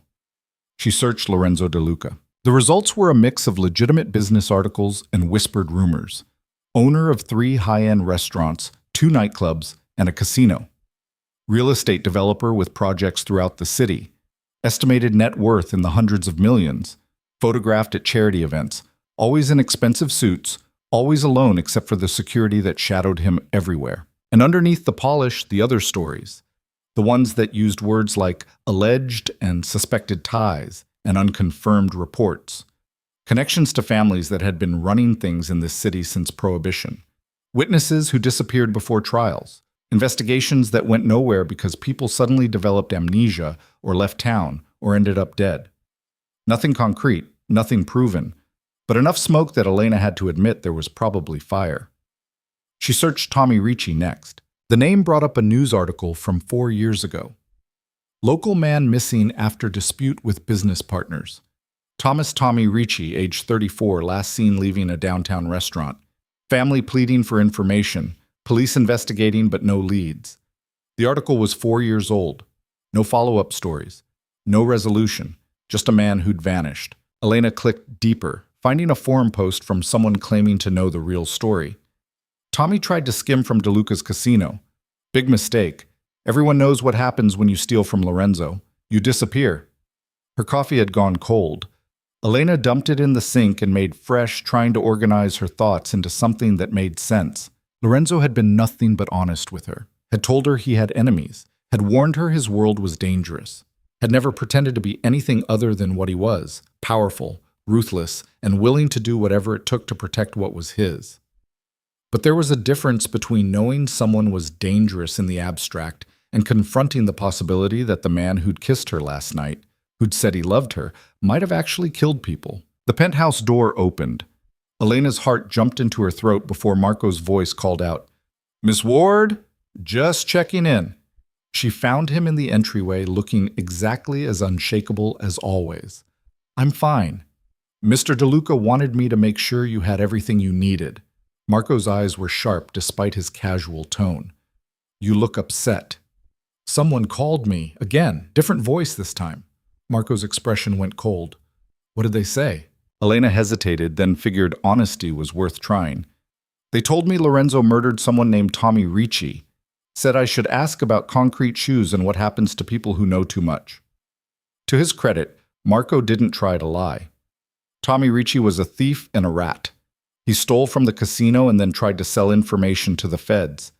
He disappeared before anyone could do anything about it. "Did Lorenzo, I don't know." Marco cut her off. "And I don't ask. Neither should you. He lives here now, in this penthouse. With me." Elena's voice rose. "I think I have a right to know if the man I'm living with is a murderer." The man you're living with is someone who protects his own and eliminates threats.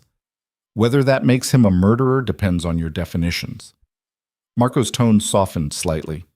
Ms. Ward, I've worked for Lorenzo for 8 years. In that time, I've seen him do things that would make you sick. I've also seen him donate millions to children's hospitals anonymously. Pay for surgeries for employees' kids. Take care of families when their breadwinners die. He's not a good man by most standards, but he's not evil either. That's not exactly reassuring. It's not meant to be. It's meant to be true. Marco checked his watch.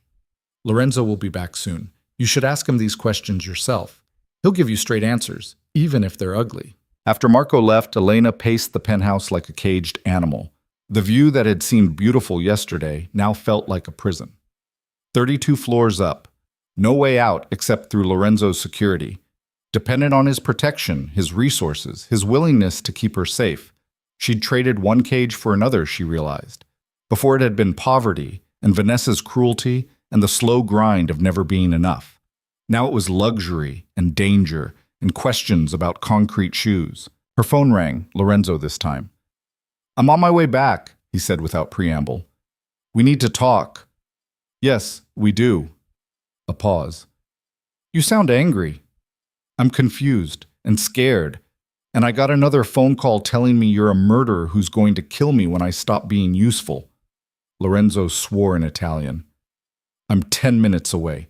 Don't believe anything Castellano's people tell you until I can explain. So it's true? About Tommy Ricci? It's complicated, and I'll tell you everything when I get there. His voice roughened. But Elena, I need you to trust me for 10 more minutes. Can you do that? She wanted to say no, wanted to pack her bags and walk out and never look back. But the memory of his kiss, his confession, the vulnerability in his eyes when he'd said he loved her, that kept her rooted. 10 minutes, she agreed. Lorenzo made it in 8. He came through the door looking like he'd aged a decade overnight. Suit rumpled, tie gone, dark circles under his eyes that suggested he hadn't slept any more than she had. Blood on his knuckles, Elena noticed with a jolt. Not a lot, but enough to be obvious. You're hurt, she said automatically. Lorenzo glanced at his hands like he'd forgotten about them. Not my blood. Somehow that was worse. Whose blood is it? Castellano's. He moved to the sink, washing his hands with methodical precision. Or one of his men. Things got messy. Elena's throat closed. Did you kill someone? No. Lorenzo dried his hands, then turned to face her fully. But I hurt some people. Badly. Because they needed to understand that threatening you has consequences. The caller said you killed Tommy Ricci. I know, Marco told me. Lorenzo's jaw tightened. Tommy Ricci tried to rob my casino. When that failed, he approached the FBI with offers to testify about my business dealings in exchange for protection. He disappeared 3 days before his first scheduled meeting. Did you make him disappear? Lorenzo held her gaze. I wanted to. I planned to. Had people ready to pick him up and make the problem go away. But someone else got to him first. Who? I don't know. Could have been one of the families worried about what he'd say. Could have been the FBI cleaning up a messy informant. Could have been Tommy himself running before things got worse. Lorenzo moved closer. But I didn't kill him, Elena. And I've never killed anyone who wasn't actively trying to kill me first. Have you killed people who were trying to kill you? Yes. No hesitation. 3 times. Once when I was 19 and someone thought I'd be an easy target. Twice more in the years since when business disagreements became violent. Self-defense, legally speaking. Murder, by some definitions. Elena sat down on the couch because her legs weren't trustworthy anymore. You're telling me this very calmly. You asked for honesty. This is what honesty looks like in my world. Lorenzo sat across from her, careful to maintain distance. I've hurt people, threatened people, destroyed lives when it suited my purposes. I'm not a good man, Elena. I've never pretended to be. But you donate to hospitals, Marco told me. I do. Millions every year. Anonymous donations because I don't want the recognition, just the knowledge that some kids get surgeries they couldn't afford otherwise. Lorenzo's smile was bitter. Doesn't make me good, just complicated. Elena's head spun. Why are you telling me all this? Because you deserve to know who you're living with, what you're risking by staying here. Lorenzo leaned forward, elbows on knees. I told you last night that I love you. That wasn't a lie. But love from someone like me comes with a price. You need to understand that before you decide if it's worth paying. What kind of price? This kind. Phone calls threatening you. Living behind security because my enemies will use you to hurt me. Knowing that the man who kisses you goodnight has also put people in the hospital. Maybe in the ground. His eyes were dark, haunted. I can give you safety and luxury and devotion that would burn the world for you. But I can't give you normal, can't give you clean, can't promise that being with me won't eventually destroy the goodness that made me notice you in the first place. Elena's throat ached. You're trying to talk me into leaving. I'm trying to be honest, like we promised. Lorenzo's hands fisted on his knees. Last night I said I love you because I thought we might not get another chance. Today I'm telling you all the reasons you should run because you deserve to make that choice with full information. What happened this morning? Where were you? Lorenzo's expression went flat. I met with Castellano. Told him that any further contact with you would result in consequences he wouldn't survive. He disagreed, violently. I made my point more clearly. With your fists. Among other things, Lorenzo showed her his knuckles, bruised and split. He has 3 broken ribs and a dislocated shoulder. His second-in-command has a broken jaw. And the man who called you this morning won't be making any more phone calls for a while. Elena felt sick. You did that because of me. I did that because they threatened what's mine and needed to learn better. Lorenzo stood abruptly, pacing to the window. Castellano pushed because he thought I was bluffing. Thought claiming you as my wife was just theater. Now he knows differently. Because you beat him. Because I showed him I'd go to war over you. Lorenzo's voice was rough. In my world, that means something. It tells every other person with thoughts about testing me that Elena Ward is untouchable, that coming after you is suicide. You started a war because someone called me on the phone. I started a war because someone threatened to hurt you, and I won't allow that. Lorenzo turned from the window, and Elena saw the rawness in his expression. I know it's violent. I know it's wrong by normal standards, but this is how my world works, Elena. Show weakness and you get destroyed. Protect what's yours with absolute force or lose it. Elena stood on shaking legs. I don't know if I can live like this. I know. Lorenzo's shoulders sagged. That's why I'm telling you. So you can leave before you're in too deep. Before loving me back becomes a prison you can't escape. Is that what you think this is? A prison? Isn't it? His laugh was hollow. You're living in my penthouse because it's not safe for you anywhere else. Can't go to work without armed guards. Can't answer your phone without wondering if it's another threat. All because I decided to claim you at a gala without thinking through what it would cost you. Elena crossed the distance between them before she could talk herself out of it. Stop. Elena, stop trying to push me away by listing all the reasons I should go. She grabbed his face, forcing him to look at her. You think I don't know you're dangerous? You think I haven't figured out that being with you means living in a world I don't understand? I'm not stupid, Lorenzo. I never said you were. Then stop treating me like I can't handle the truth. Elena's voice shook. Yes, I'm scared. Yes, this is insane. But you know what scares me more? Walking away and spending the rest of my life wondering what could have happened if I'd been brave enough to stay. Lorenzo's hands came up to cover hers. You'd be safer without me. Maybe, but I'd also be alone. Fighting battles I can't win. Letting people like Vanessa tear me down because I don't have the power to stop them. Elena's eyes burned. You gave me that power, made me untouchable, treated me like I mattered when no one else did. So forgive me if I'm not ready to walk away just because things got complicated. This is more than complicated. I know. She cut him off. You beat someone up this morning, threatened a drug dealer, admitted you've killed people in self-defense. I heard all of it, and I'm still standing here. Lorenzo's expression cracked. Why? Because last night you told me you loved me, and I've never felt safer in my life. Elena's voice dropped to a whisper. Because I think I might love you too, even though it's insane and I barely know you and everything about this is wrong. Elena, let me finish. She took a shaky breath. I spent my whole life being invisible, being underestimated, being treated like I didn't matter. You saw me. Really saw me. Not because I was useful or pretty or connected, but because I gave my lunch to a homeless man and you thought that meant something. It did mean something. Then let it keep meaning something. Elena's thumbs brushed his cheekbones. Don't push me away because you're scared I can't handle your world. Let me decide what I can handle. Lorenzo pulled her closer, forehead resting against hers. I'm terrified of failing you. Join the club. I'm terrified of everything right now. Elena laughed wetly. But I'm more terrified of living without you than I am of living with danger. That's not logical. Nothing about this is logical. She kissed him, tasting coffee and exhaustion and fear. But it's true. When they pulled apart, Lorenzo's eyes were suspiciously bright. You're sure? No, but I'm staying anyway. He kissed her again, deeper this time, hands tangling in her hair like he was afraid she'd disappear if he let go. Elena melted into him, into the heat and the safety and the absolute certainty that this man would burn the world before he let anything happen to her. It should have scared her more than it did. They ended up on the couch, Elena curled against Lorenzo's chest, his heartbeat steady under her ear.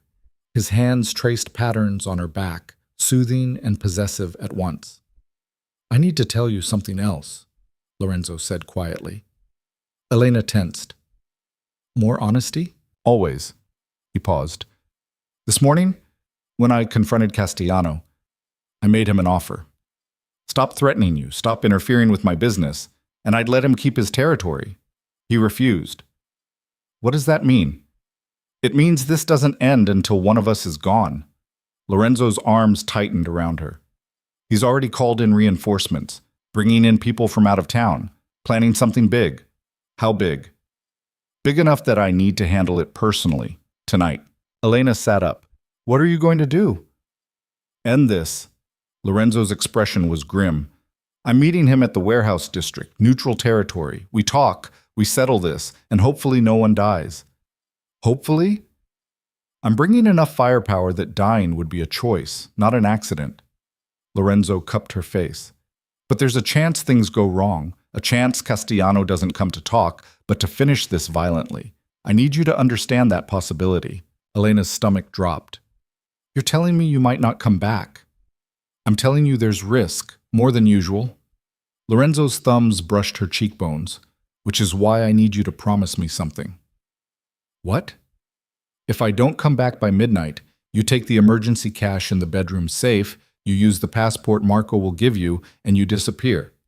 New city, new name, new life where Castellano's people can't find you. Lorenzo, promise me, Elena, if something happens to me, you get out. You don't try to fight them. You don't try to get revenge. You just vanish and stay safe. Tears blurred her vision. I'm not promising that. You have to. I don't have to do anything. Elena's voice broke. You don't get to tell me you love me and then make me promise to abandon you if things go wrong. I'm trying to protect you. By asking me to leave you behind? To just walk away if you die? She shoved at his chest. That's not protection, Lorenzo. That's giving up. It's being realistic. Lorenzo caught her hands. If I die tonight, you become a liability. A witness. Someone who knows too much. Castellano will kill you, or worse. The only way you survive is if you're gone before anyone can find you. Then don't die! Elena's tears spilled over. Don't go to this meeting. Send someone else. Stay here where it's safe. I can't. If I don't show, I look weak. Every enemy I have will see it as an opening. Lorenzo pulled her close again. This is what I do, Elena. I handle threats. I protect what's mine. And right now, the best way to protect you is to eliminate Castellano permanently. What if he eliminates you first? He won't, said with absolute certainty. I've been doing this since I was 16 years old. I know how to survive. Tommy Ricci probably thought the same thing. Lorenzo flinched. That was different. Was it? Elena pulled back to look at him. Or are you just as vulnerable as everyone else and too proud to admit it? I'm being careful. You're walking into a meeting with a man who wants you dead. That's not careful. That's suicide. Her voice rose. And you're asking me to just accept it. To sit here and wait and promise that if you don't come back, I'll run away like none of this mattered. It matters. Lorenzo's voice cracked. You matter more than anything. which is exactly why I need to know you'll be safe if this goes wrong." They stared at each other, the weight of the conversation crushing the air between them. "I can't promise that," Elena finally said. "I can't promise to leave you behind. Even if staying gets you killed?" "Even then," she wiped her eyes. "You told me I get to choose what I can handle. This is me choosing. I don't run." Lorenzo's expression shifted through a dozen emotions before settling on something that looked like resignation mixed with pride. "You're stubborn. I learned from the best." He kissed her forehead, gentle and lingering. "If I don't come back, you're coming back." "Elena, you're coming back," she repeated firmly, "because I didn't just agree to live in your world and deal with all of this insanity so you could get yourself killed at a warehouse meeting. You're coming back. End of discussion." Lorenzo's laugh was strained. "Yes, ma'am." The rest of the day passed in surreal slow motion. Lorenzo made phone calls in his office, voice low and intense, coordinating things Elena didn't want to know about. Marco came and went, bringing weapons that made Elena's stomach turn. Men in suits arrived, had brief conversations, and left looking grim. Elena tried to work on her laptop. Failed. Tried to read. Failed at that too. Ended up staring out the window at the city, wondering if this was what it felt like to wait for a battle you couldn't fight. Around 6, Lorenzo emerged from his office looking like he'd aged another decade. He'd changed into darker clothes. Black pants, black shirt, jacket that probably concealed more weapons than Elena wanted to think about. "I need to leave soon," he said. Elena nodded, not trusting her voice. Lorenzo crossed to her, pulling her into his arms. "I love you. In case I didn't say it enough today." "You did." Elena's face pressed against his chest. "But you can say it again. I love you." He tilted her chin up. "And I'm coming back. I promise. You better." She kissed him, trying to pour everything she felt into it, fear and hope and love and absolute terror that this might be the last time. When they broke apart, Lorenzo's eyes were suspiciously wet. "Wait for me." "Always." He left with Marco and 3 other men, all of them moving with the coordinated precision of soldiers. The penthouse door closed behind them with a finality that made Elena's chest ache. She was alone. The clock on the wall read 6:47. Lorenzo said he'd be back by midnight. That was 5 hours and 13 minutes of waiting, of not knowing, of imagining every terrible thing that could happen, and trying not to spiral into panic. Elena made herself tea. Didn't drink it. Made dinner, couldn't eat. Paced the penthouse until her feet hurt, and her mind was screaming. At 9:30, her phone rang. Unknown number. Her hand shook as she answered. "Hello?" "He's not coming back." The smooth voice from this morning, Castellano's man. Lorenzo walked into a trap thinking he was untouchable. He was wrong. Elena's world tilted. "You're lying." "Am I?" "Wait and see. When midnight comes and he's still not home, you'll know the truth. Your husband is dead, Miss Ward. And soon you will be too." The line went dead. Elena stood frozen, the phone slipping from her hand, the words echoing in her skull. Dead, trap, midnight. No. Lorenzo was too smart for traps, too careful, too experienced. But Tommy Ricci had disappeared despite being careful. People in Lorenzo's world died all the time despite being smart. The clock read 9:34. 2.5 hours until midnight. 2.5 hours to find out if the man she loved was coming home, or if she was about to be alone in a world that wanted her dead. Elena sank onto the couch, wrapped her arms around herself, and waited. 10 o'clock came and went. Then 10:30. Elena wore a path in the carpet between the window and the couch, phone clutched in her hand, willing it to ring with Lorenzo's voice telling her he was fine. Everything was handled. He was coming home. It stayed silent. At 11, she called him. Straight to voicemail. She tried Marco. Same thing. The other numbers Lorenzo had given her for emergencies. All voicemail. All silence.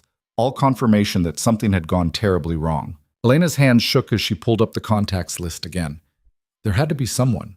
Someone who knew what was happening. Someone who could tell her if Lorenzo was alive or dead or somewhere in between.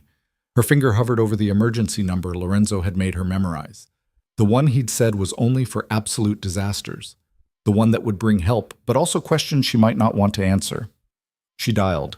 It rang once before a woman's voice answered, crisp and professional. Identification. Elena Ward, Lorenzo's... She stumbled over the word. His wife. A pause. Confirmed. What's your emergency, Mrs. DeLuca? Mrs. DeLuca. The name hit like a physical blow. Lorenzo went to meet Castellano at 11. He said he'd be back by midnight. I got a call saying he walked into a trap. I can't reach him or Marco or anyone, and I don't know what to do. Hold, please. Silence. Elena counted her heartbeats. Got to 47 before the woman came back. Mrs. DeLuca, I'm showing Lorenzo's last known location at the warehouse district, grid 7. Communication went dark at approximately 10:42. We have units en route, but ETA is 15 minutes. 15 minutes?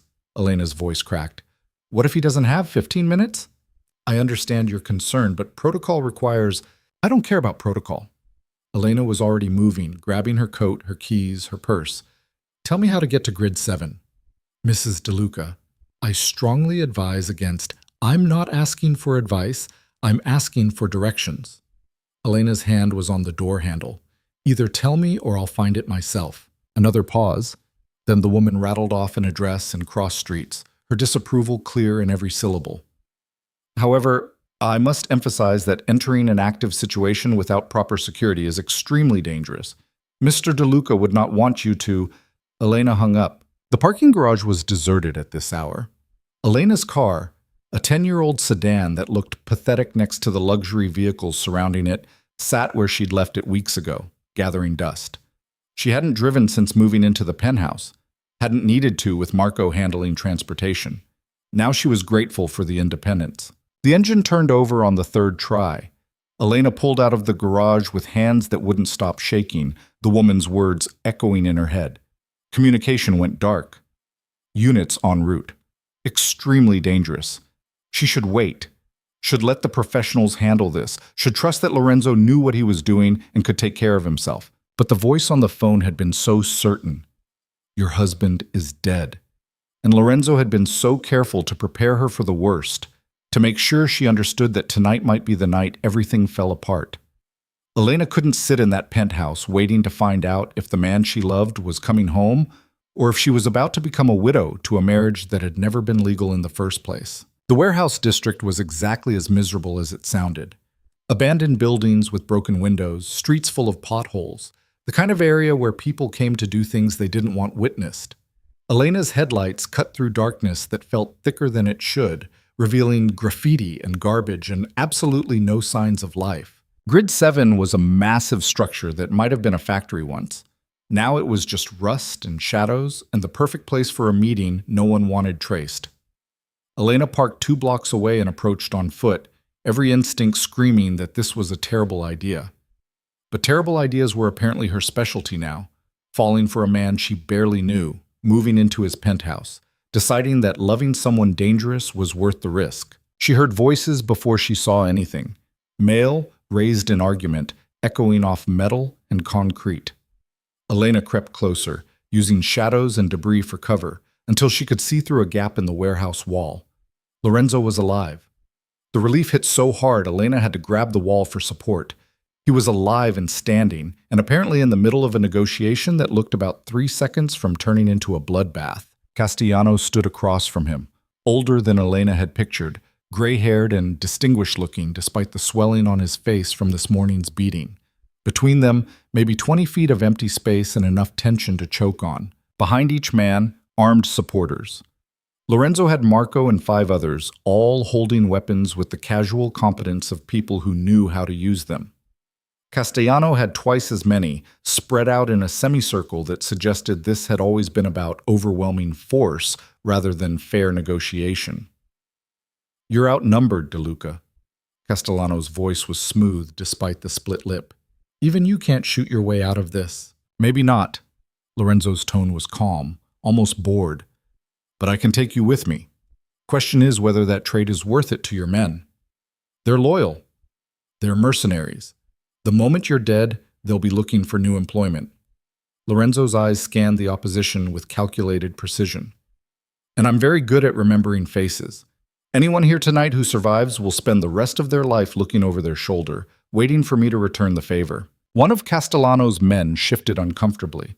Lorenzo smiled like he'd won a point. This is about territory, Castellano said. About respect. You can't just claim the East District and expect me to roll over. I don't want your territory. Never did. I want you to stop threatening my wife. Lorenzo's voice dropped to something colder than Elena had ever heard from him. You've made this personal, used her to get to me. That ends tonight, one way or another. She's leverage, same as any other weakness. She's not a weakness. Lorenzo took a step forward, and half the guns in the room tracked the movement. She's the line you don't cross. But you crossed it anyway, called her, threatened her, made her afraid in her own home. So now we're here, and one of us isn't leaving. Castellano laughed. You'd die for some girl you've known a month? Without hesitation, no doubt in Lorenzo's voice. The question is whether you're willing to die for pride. The standoff stretched. Elena's heart hammered against her ribs so hard she thought it might crack through. This was insane. 20 armed men pointing weapons at each other, waiting for someone to flinch, to break, to start the violence that would end with bodies on the concrete. She should leave. Should get back to her car and wait for the professionals like the woman on the phone had said. Should trust Lorenzo to handle this the way he'd been handling things for years before Elena existed in his world. Instead, she stepped out of the shadows. Every gun swung toward her. Elena froze, hands raised, very aware that she'd just made herself a target for people who killed for a living. Elena, what the hell are you doing here? Lorenzo's voice was strangled, terrified in a way she'd never heard. Stopping you from getting killed. Elena forced herself to walk forward, even though her legs wanted to collapse. Both of you. Get back in the shadows, Lorenzo ordered. Right now. No. Elena stopped in the empty space between the two groups, the most exposed position in the room. Because if shooting starts, I'm the first one hit, which means whoever fires first kills Lorenzo's wife. And I'm guessing that's not a legacy anyone here wants. You're insane, Castellano said, but his gun lowered slightly. Probably. Elena's voice shook but held. But I'm also the person you've been using to threaten Lorenzo. The leverage. The weakness. So here I am. No protection, no security, just me. You want to prove a point? Make your move. Elena? Lorenzo started forward and 3 guns immediately centered on his chest. He froze, hands raised, eyes locked on Elena with an expression that was pure terror wrapped in fury. I'm trying to help, Elena said to him, then turned to Castellano. You said this was about respect, about Lorenzo not acknowledging your power. Fine. You want respect? You've got it. Everyone in this city knows you're dangerous enough to scare me, to make Lorenzo show up here outnumbered. You've proven your point. Have I? Castellano studied her with cold calculation. Or have I just proven that DeLuca's weakness is a woman stupid enough to walk into a death trap? Maybe both. Elena's hands were still raised, but her voice steadied. But here's what else you've proven. That killing me would start a war you can't win. Lorenzo might die tonight, but Marco survives. Those 5 men behind him survive. And they'll spend the rest of their lives hunting everyone in this room until nobody's left. We're already in that war. Are you? Elena looked at the men behind Castellano. Because from where I'm standing, this looks like 20 guys who are about to die for a pride issue between 2 people. Lorenzo won't stop coming after you. You won't stop threatening him. And everyone else just becomes collateral damage in a fight that benefits nobody. One of Castellano's men lowered his weapon slightly. Then another. Castellano's jaw tightened. You think you can negotiate peace by standing in the crossfire? Castellano's voice dripped contempt. That's not how this world works, little girl. I know how this world works. I've spent weeks learning. Elena took a breath. It works on power and fear and respect. Lorenzo has all 3. So do you. But what you don't have is a good reason to die tonight. Neither does he. So maybe instead of proving who's tougher, you both walk away and find a solution that doesn't end with funerals. There is no solution, Lorenzo said quietly. He threatened you. That's unforgivable. So make him pay another way.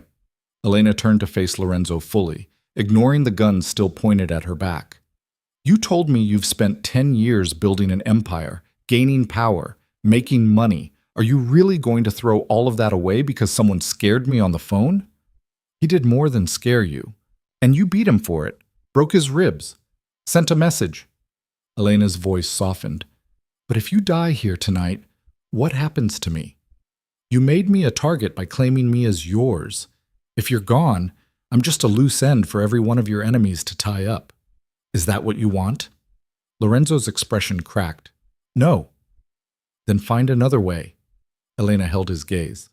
Not because Castellano deserves mercy, not because this is fair, but because I need you alive more than I need you to win this fight. The silence stretched so long Elena thought she'd failed. Then Lorenzo lowered his gun.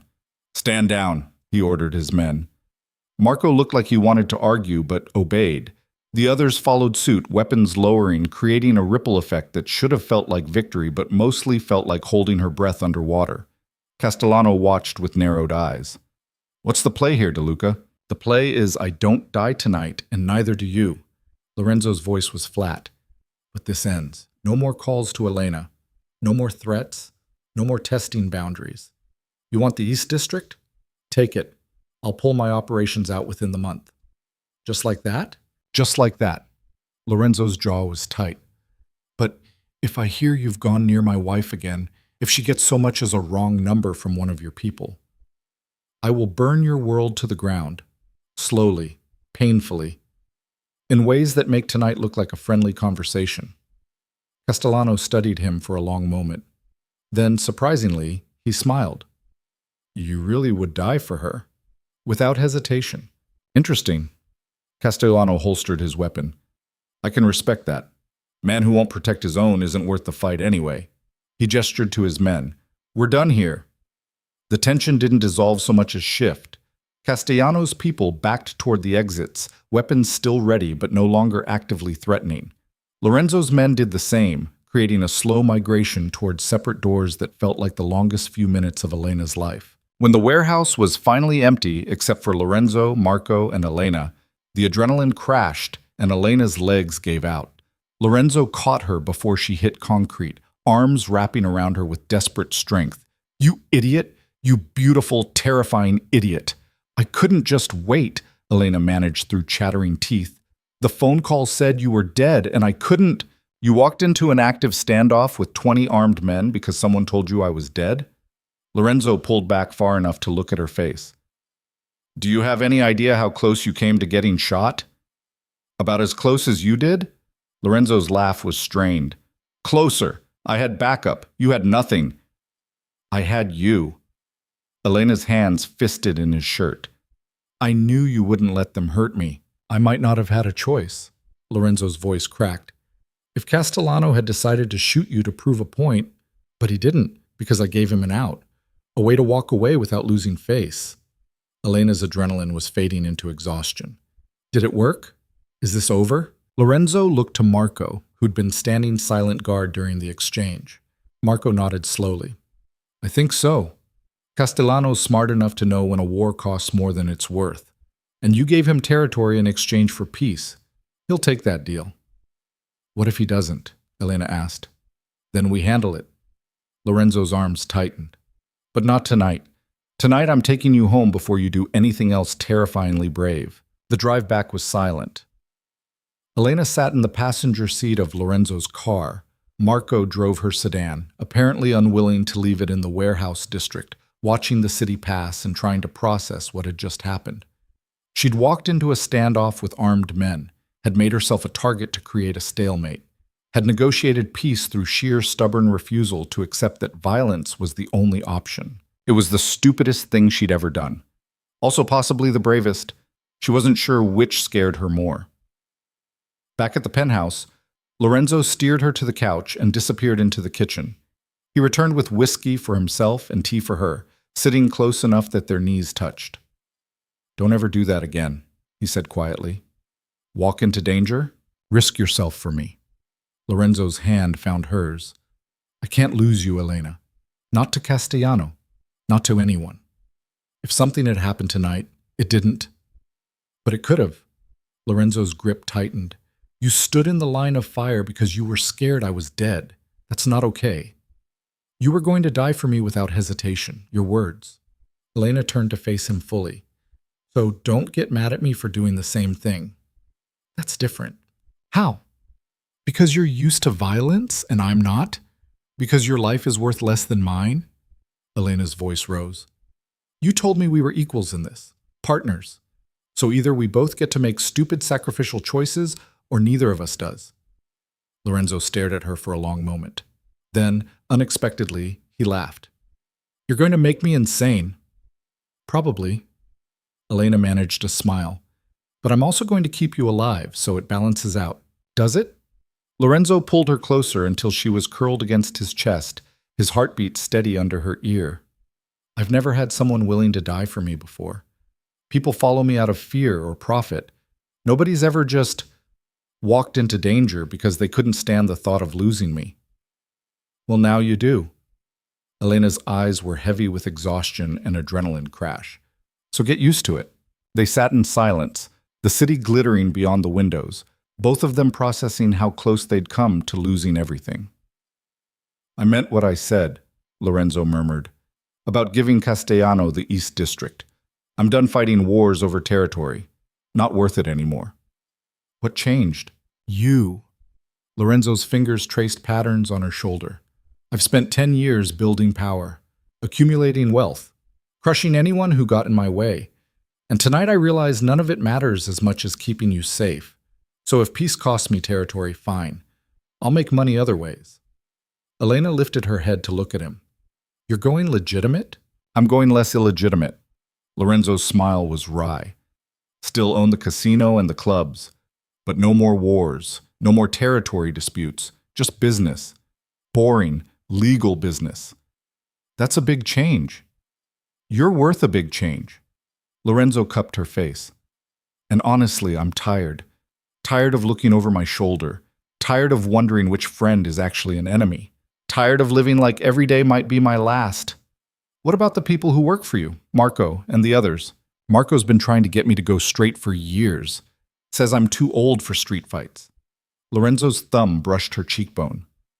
He'll be thrilled. The others will adjust or find new employment. Most of them are tired too. Elena thought about the men who'd stood behind Lorenzo tonight, weapons ready but faces weary. About Marco's patient protection and quiet competence. About a world where violence was just business and loyalty was bought with fear. I don't want you to change for me, she said carefully. I want you to change because it's what you want.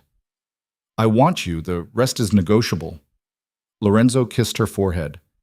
But you're right that I've been thinking about this for a while. You just gave me a reason to actually do it instead of just planning.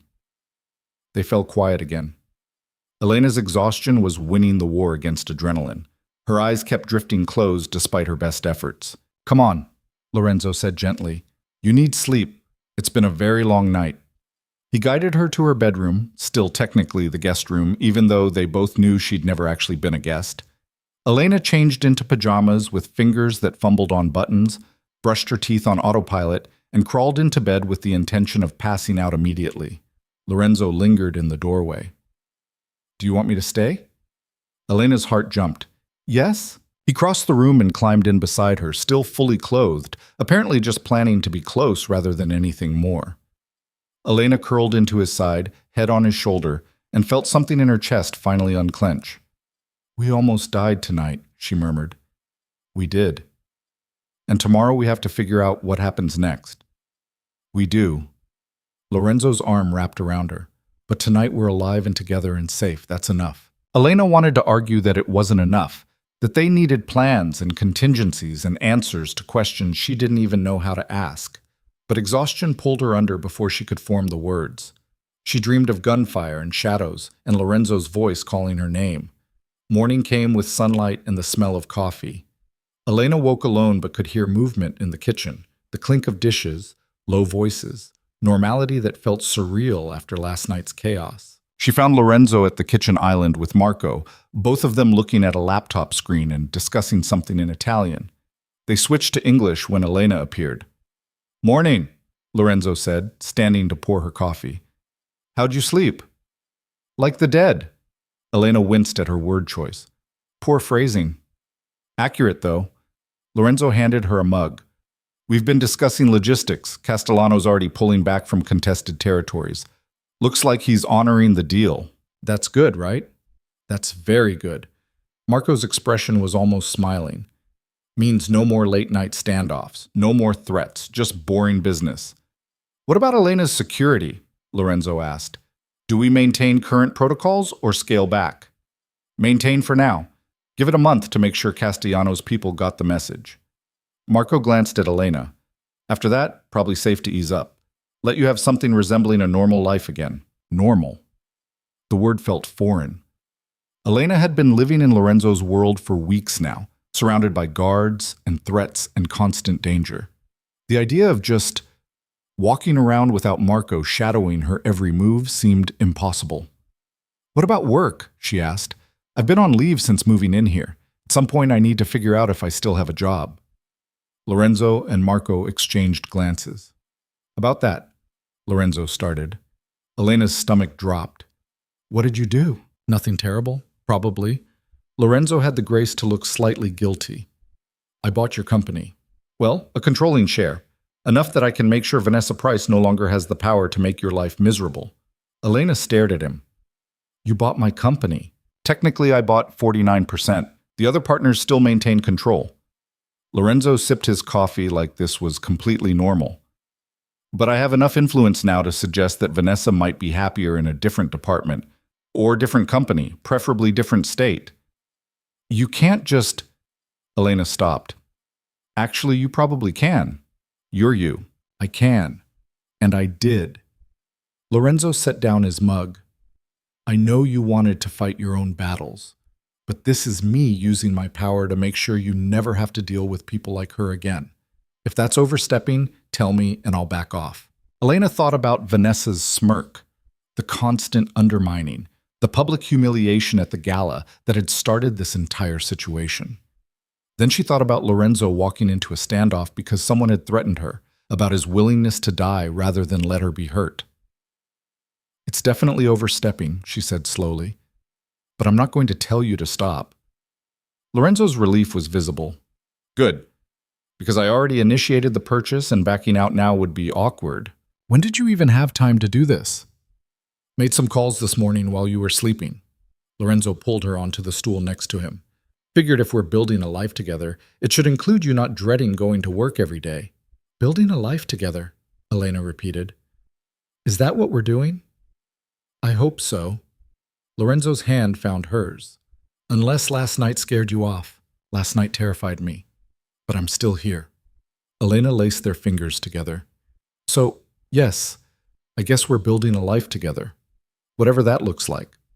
Marco cleared his throat. I'll give you two some privacy. Lorenzo, the contractor, called about the warehouse renovations. I'll handle it unless you want to review the plans. You handle it, I trust your judgment. Lorenzo waited until Marco left before turning back to Elena. There's something else we need to talk about. Why do I feel like I'm not going to like this? Because you know me too well already. Lorenzo took a breath. The marriage. Right now it's just for show. A claim I made at a gala that became real enough to protect you. But I want to make it legal. Elena's heart stopped. What? I want to marry you. Actually marry you. Not just pretend. Lorenzo's eyes were serious. I know it's fast. I know we've only known each other a few weeks, but last night when I thought I might not come back, all I could think was that you deserved more than being a fake wife to a dead man. You deserved to be someone's actual wife, someone's partner, someone's choice. Lorenzo, I want to be that person. I want to marry you legally, publicly, permanently. I want you to be Elena DeLuca not because I claimed you at a party, but because you chose me. His grip tightened. And I know I'm asking for everything too fast, but I've wasted enough years on things that don't matter. I don't want to waste any more time pretending I don't know what I want. Elena's throat closed. You want to marry me? I want to marry you. No hesitation. Real wedding, real vows, real forever. We barely know each other. I know you give your lunch to homeless men. I know you walked into a standoff to save my life. I know you asked for honesty when most people ask for money. I know you make me want to be better than I am. Lorenzo's voice roughened, What else do I need to know? Whether I snore, how I take my eggs, what I'm like when I'm sick. Elena's smile was watery. The boring stuff, the real stuff. Then we'll learn it together. Lorenzo stood, pulling her up with him. As husband and wife, if you'll have me. Elena's mind spun. This was insane. Marrying a man she'd known for weeks, building a life with someone whose world included violence and danger and power she barely understood, choosing love over logic, passion over safety, the terrifying unknown over comfortable loneliness. It was the stupidest thing she could possibly do. Yes, she heard herself say. Lorenzo's expression transformed. Yes? Yes, I'll marry you. Really marry you, even though it's crazy and we're probably going to mess this up in 1,000 different ways. Elena pulled him closer. But I'd rather mess it up with you than get it right with anyone else. Lorenzo kissed her like she was oxygen and he'd been drowning. Elena kissed back with everything she had, fear and hope and love, and the absolute certainty that this man would spend the rest of his life keeping her safe, even if it killed him. When they broke apart, both breathing hard, Lorenzo rested his forehead against hers. I love you. I love you too. Elena laughed, the sound half sob. Even though you're definitely going to drive me insane. Fair. You're going to give me a heart attack with your stubbornly brave choices. Lorenzo's smile was brilliant, but we'll survive it together. The wedding happened 3 months later. Not the rushed courthouse affair Elena had half expected, but an actual ceremony with guests and flowers and all the traditional elements Lorenzo insisted she deserved. The same ballroom where they'd met, transformed from a place of humiliation into something beautiful. Elena wore white, a dress that actually fit her body and her budget, chosen with her sister's help and Lorenzo's credit card despite her protests. Her hair was professionally done for the first time in her life. Her makeup made her look like a stranger in the mirror, but a stranger she could get used to. The guest list was small: Elena's sister and brother-in-law, a few coworkers from her firm who'd been kind during Vanessa's reign of terror. Vanessa herself was conspicuously absent, having transferred to the Denver office the month before with a severance package generous enough to make the relocation attractive. Lorenzo's side was different. Marco stood as best man, looking uncomfortable in his tuxedo, but fiercely proud. Business associates filled several rows, all of them treating Elena with the kind of respect that suggested they'd gotten very clear instructions about proper behavior. A few people Elena recognized from news articles as powerful figures in the city's legitimate business world. No obvious criminals, no one who looked like they carried guns to weddings. Lorenzo had kept his promise about going straight, and it showed in the guest list.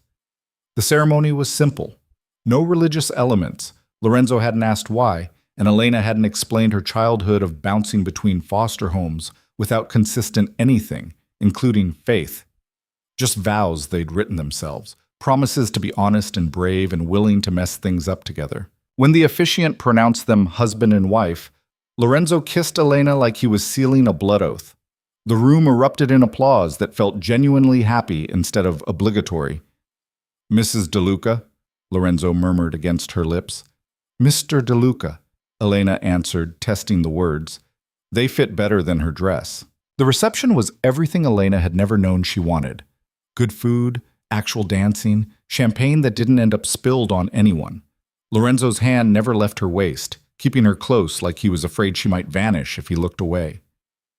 Late in the evening, when most guests had said their goodbyes and only the stragglers remained, Elena found herself on the balcony overlooking the city. The same city that had felt so hostile months ago now glittered with possibility. Lorenzo joined her, jacket gone, tie loosened, looking more relaxed than she'd ever seen him. Tired? Exhausted. Happy. Terrified. Elena leaned into his side. All of it at once. Good terrified or bad terrified? Good, I think. The kind where you're scared because something matters too much to lose. Elena looked up at him. We really did this. Got married. Made it legal. We really did. Lorenzo's arm wrapped around her waist. Any regrets? Ask me in 50 years. Deal.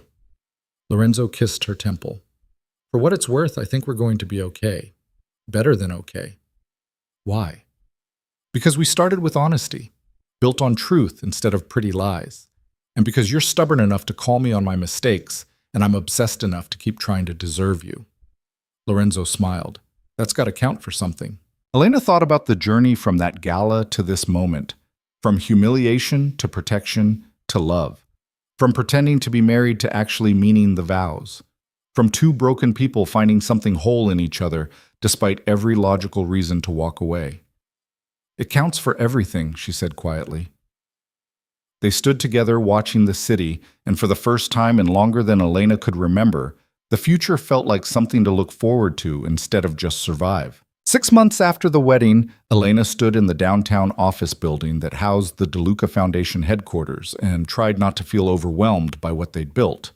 The foundation had been Lorenzo's idea, a way to channel his wealth into something that actually helped people instead of just accumulating in investment accounts. Elena had expected him to hire professional philanthropists to run it, people with degrees in nonprofit management and experience with grant making. Instead, he'd asked her to do it. "You're the one who gave your lunch to a homeless man," he'd said when she protested. "You understand what it's like to struggle, to need help and not get it. That's worth more than any degree." So Elena had quit her accounting job, much to her boss's disappointment and Vanessa's long-distance fury, and thrown herself into learning how to run a foundation. Turned out knowing how to manage budgets and analyze financial statements translated pretty well to evaluating grant applications and tracking program outcomes. The foundation focused on 3 areas: children's hospitals, housing assistance, and job training programs. All things that would have helped Elena during the hardest years of her life. All things that mattered to people who'd been forgotten by the system. They'd just announced their first round of grants, $2 million split between 15 organizations doing actual good work instead of just hosting fancy galas. Elena had personally visited every single recipient, had shaken hands with the people running shelters and clinics and training centers, had seen firsthand where the money was going. It felt right in a way her accounting job never had. "You're doing it again," Lorenzo said from the doorway. Elena turned from the window where she'd been watching the city. "Doing what?" "Looking proud of yourself. It's a good look on you." Lorenzo crossed the office and pulled her into his arms. "How was the site visit?" "Good. The job training center is already at full capacity. They're talking about expanding." Elena rested her head on his chest. "We're actually making a difference. It's weird. Weird good or weird bad?" "Weird good.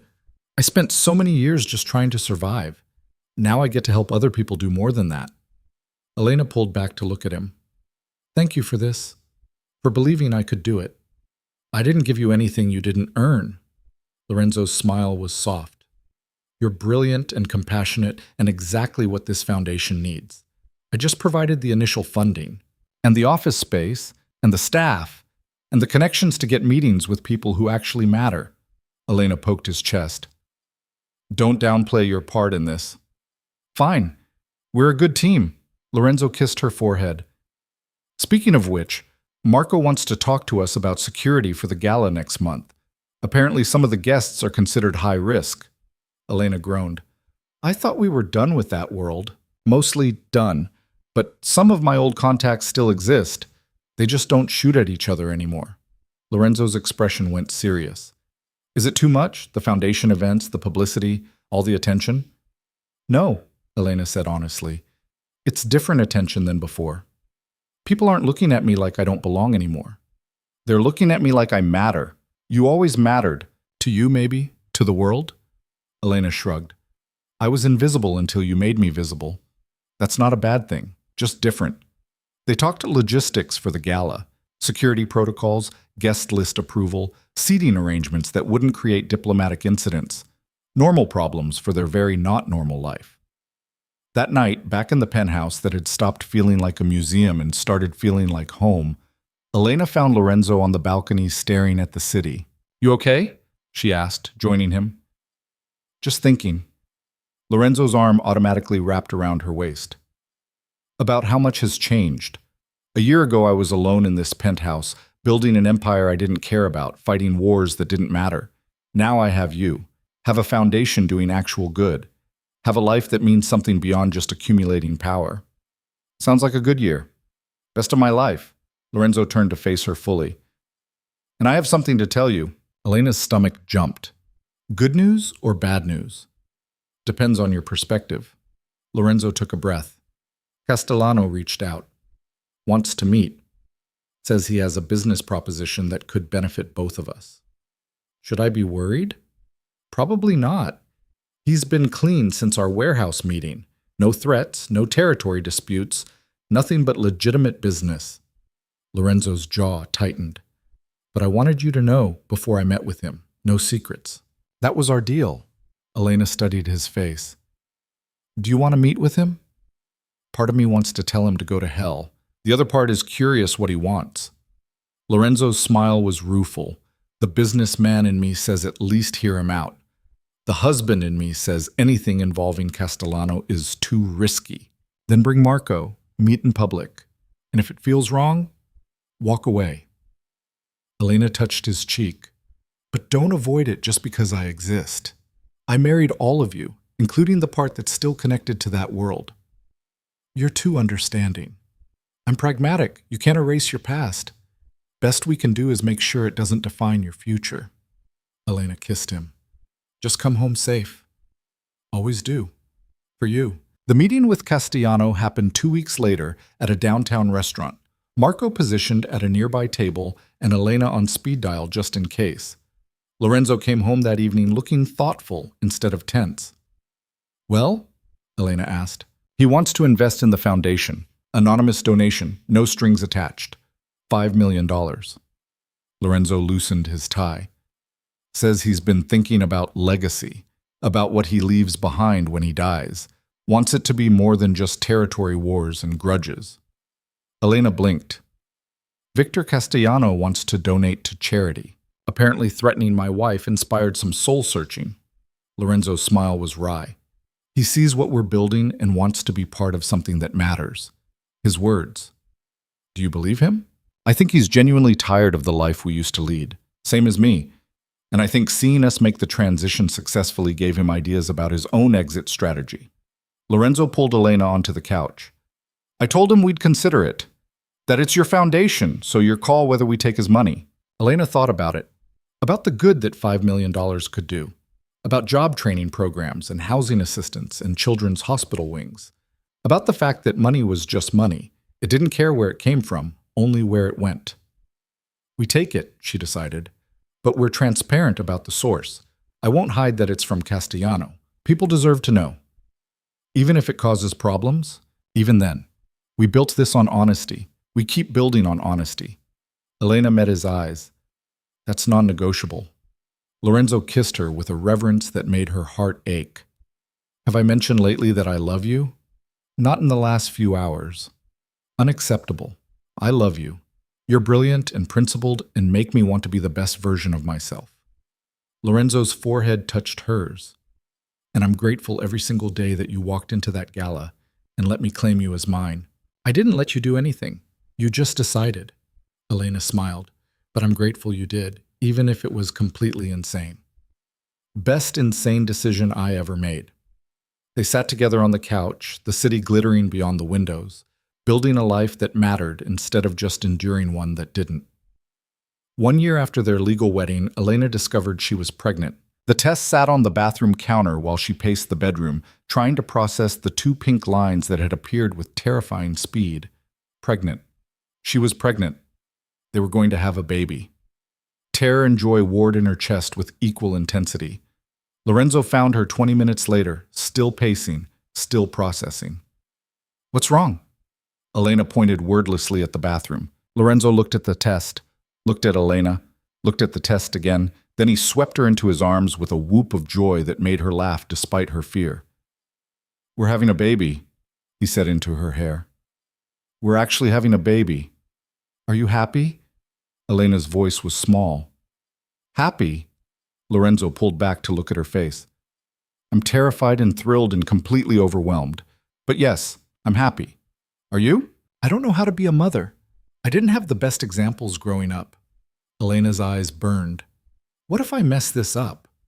Then we mess it up together, same as everything else. Lorenzo's hands framed her face. But you're going to be an amazing mother. You're kind and patient, and you know what it's like to need someone to believe in you. That's everything a kid needs. You think so? I know so. Lorenzo kissed her gently. And I'm going to be the father who's present, who shows up, who protects this kid from everything I can and helps them face what I can't. We're going to do this together. Elena let herself believe him. Let herself imagine a future with a child who had Lorenzo's eyes and her determination. A child who grew up safe and loved and never doubted that they mattered. Okay, she breathed. Okay, we're having a baby. We're having a baby, Lorenzo echoed, and his smile was brilliant enough to light the whole city. The pregnancy was complicated by Elena's anxiety and Lorenzo's overprotective tendencies, but they navigated it together. Doctor's appointments with Marco waiting outside because old habits died hard, preparing a nursery in one of the penthouse bedrooms, arguments about names that lasted weeks before they settled on Sophia for a girl, Michael for a boy. The foundation continued running smoothly with Elena working reduced hours and a staff she trusted to handle day-to-day operations. Lorenzo's businesses thrived with him focusing on legitimate ventures and leaving the dangerous stuff firmly in the past. Castellano's donation funded 3 new programs, and his name on the donor list raised eyebrows but no serious objections. Their life wasn't perfect. Elena still had nightmares sometimes about the warehouse standoff. Lorenzo still struggled with the impulse to solve problems with force instead of negotiation. They fought about stupid things like whose turn it was to do dishes and serious things like how to handle Lorenzo's former associates who occasionally reached out. But they fought honestly, loved fiercely, and built something real out of what had started as pretense. Sophia arrived on a Tuesday in spring, 6 pounds of screaming perfection with Lorenzo's dark hair and Elena's determined expression. Lorenzo cried, holding her for the first time. This man who'd faced down armed enemies without flinching, completely undone by his daughter's tiny fingers wrapped around his. Elena watched him with their daughter and felt something settle in her chest that she hadn't known was unsettled. This was what healing looked like, what hope felt like, what it meant to build a life instead of just survive one. That night, with Sophia sleeping in the hospital bassinet and Lorenzo dozing in the chair beside Elena's bed, Elena thought about the journey that had brought her here. From a woman being humiliated at a gala to a mother, wife, and foundation director. From invisible to seen. From alone to partnered with someone who'd burn the world for her. It had started with a lie. Lorenzo claiming she was his wife when they were strangers. But somewhere between that moment and this one, the lie had become truth. They were partners. They were family. They were everything they'd promised to be at that wedding, and more than Elena had ever imagined possible. Her phone buzzed with a text from her sister. "She's beautiful, you're beautiful, so proud of you." Elena smiled and typed back, "Thanks. Still can't believe this is my life." "Believe it. You earned it." Had she? Elena wasn't sure. Felt more like she'd stumbled into something extraordinary and had been smart enough not to run when it got complicated. But maybe that was earning it. Choosing to stay when leaving would have been easier. Choosing love when logic said to protect herself. Choosing to build instead of just endure. Lorenzo stirred, eyes opening to find Elena watching him. "What are you thinking about? How far we've come? How much has changed?" Elena's voice was soft so as not to wake Sophia. "How grateful I am that you were at that gala." "Best night of my life," Lorenzo said, "even though I terrified you." "You did. Still do sometimes," Elena smiled, "but I love you anyway." "I love you too, both of you." Lorenzo stood, crossing to press a kiss to Elena's forehead, then Sophia's. "My girls. My whole world." It was sappy and romantic and probably would have made Elena cringe a year ago. Now it just made her heart full. They'd started with a lie that became truth, built a marriage on honesty even when it was ugly, created a family out of 2 broken people who decided being broken together was better than being whole alone. It wasn't a fairy tale. There was no happily ever after, just happily right now, and the promise to keep choosing each other tomorrow and the day after that. But for Elena, who'd spent so long just trying to survive, happy right now was more than enough. It was everything. She looked at Lorenzo holding their daughter, at the city glittering beyond the hospital window, at the life they'd built from chaos and danger and one impulsive declaration at a charity gala. "She's my wife," Lorenzo had said to a room full of strangers. And somehow, impossibly, He'd been telling the truth before either of them knew it. Elena Ward had walked into that ballroom invisible and walked out claimed by a man who made the city hold its breath.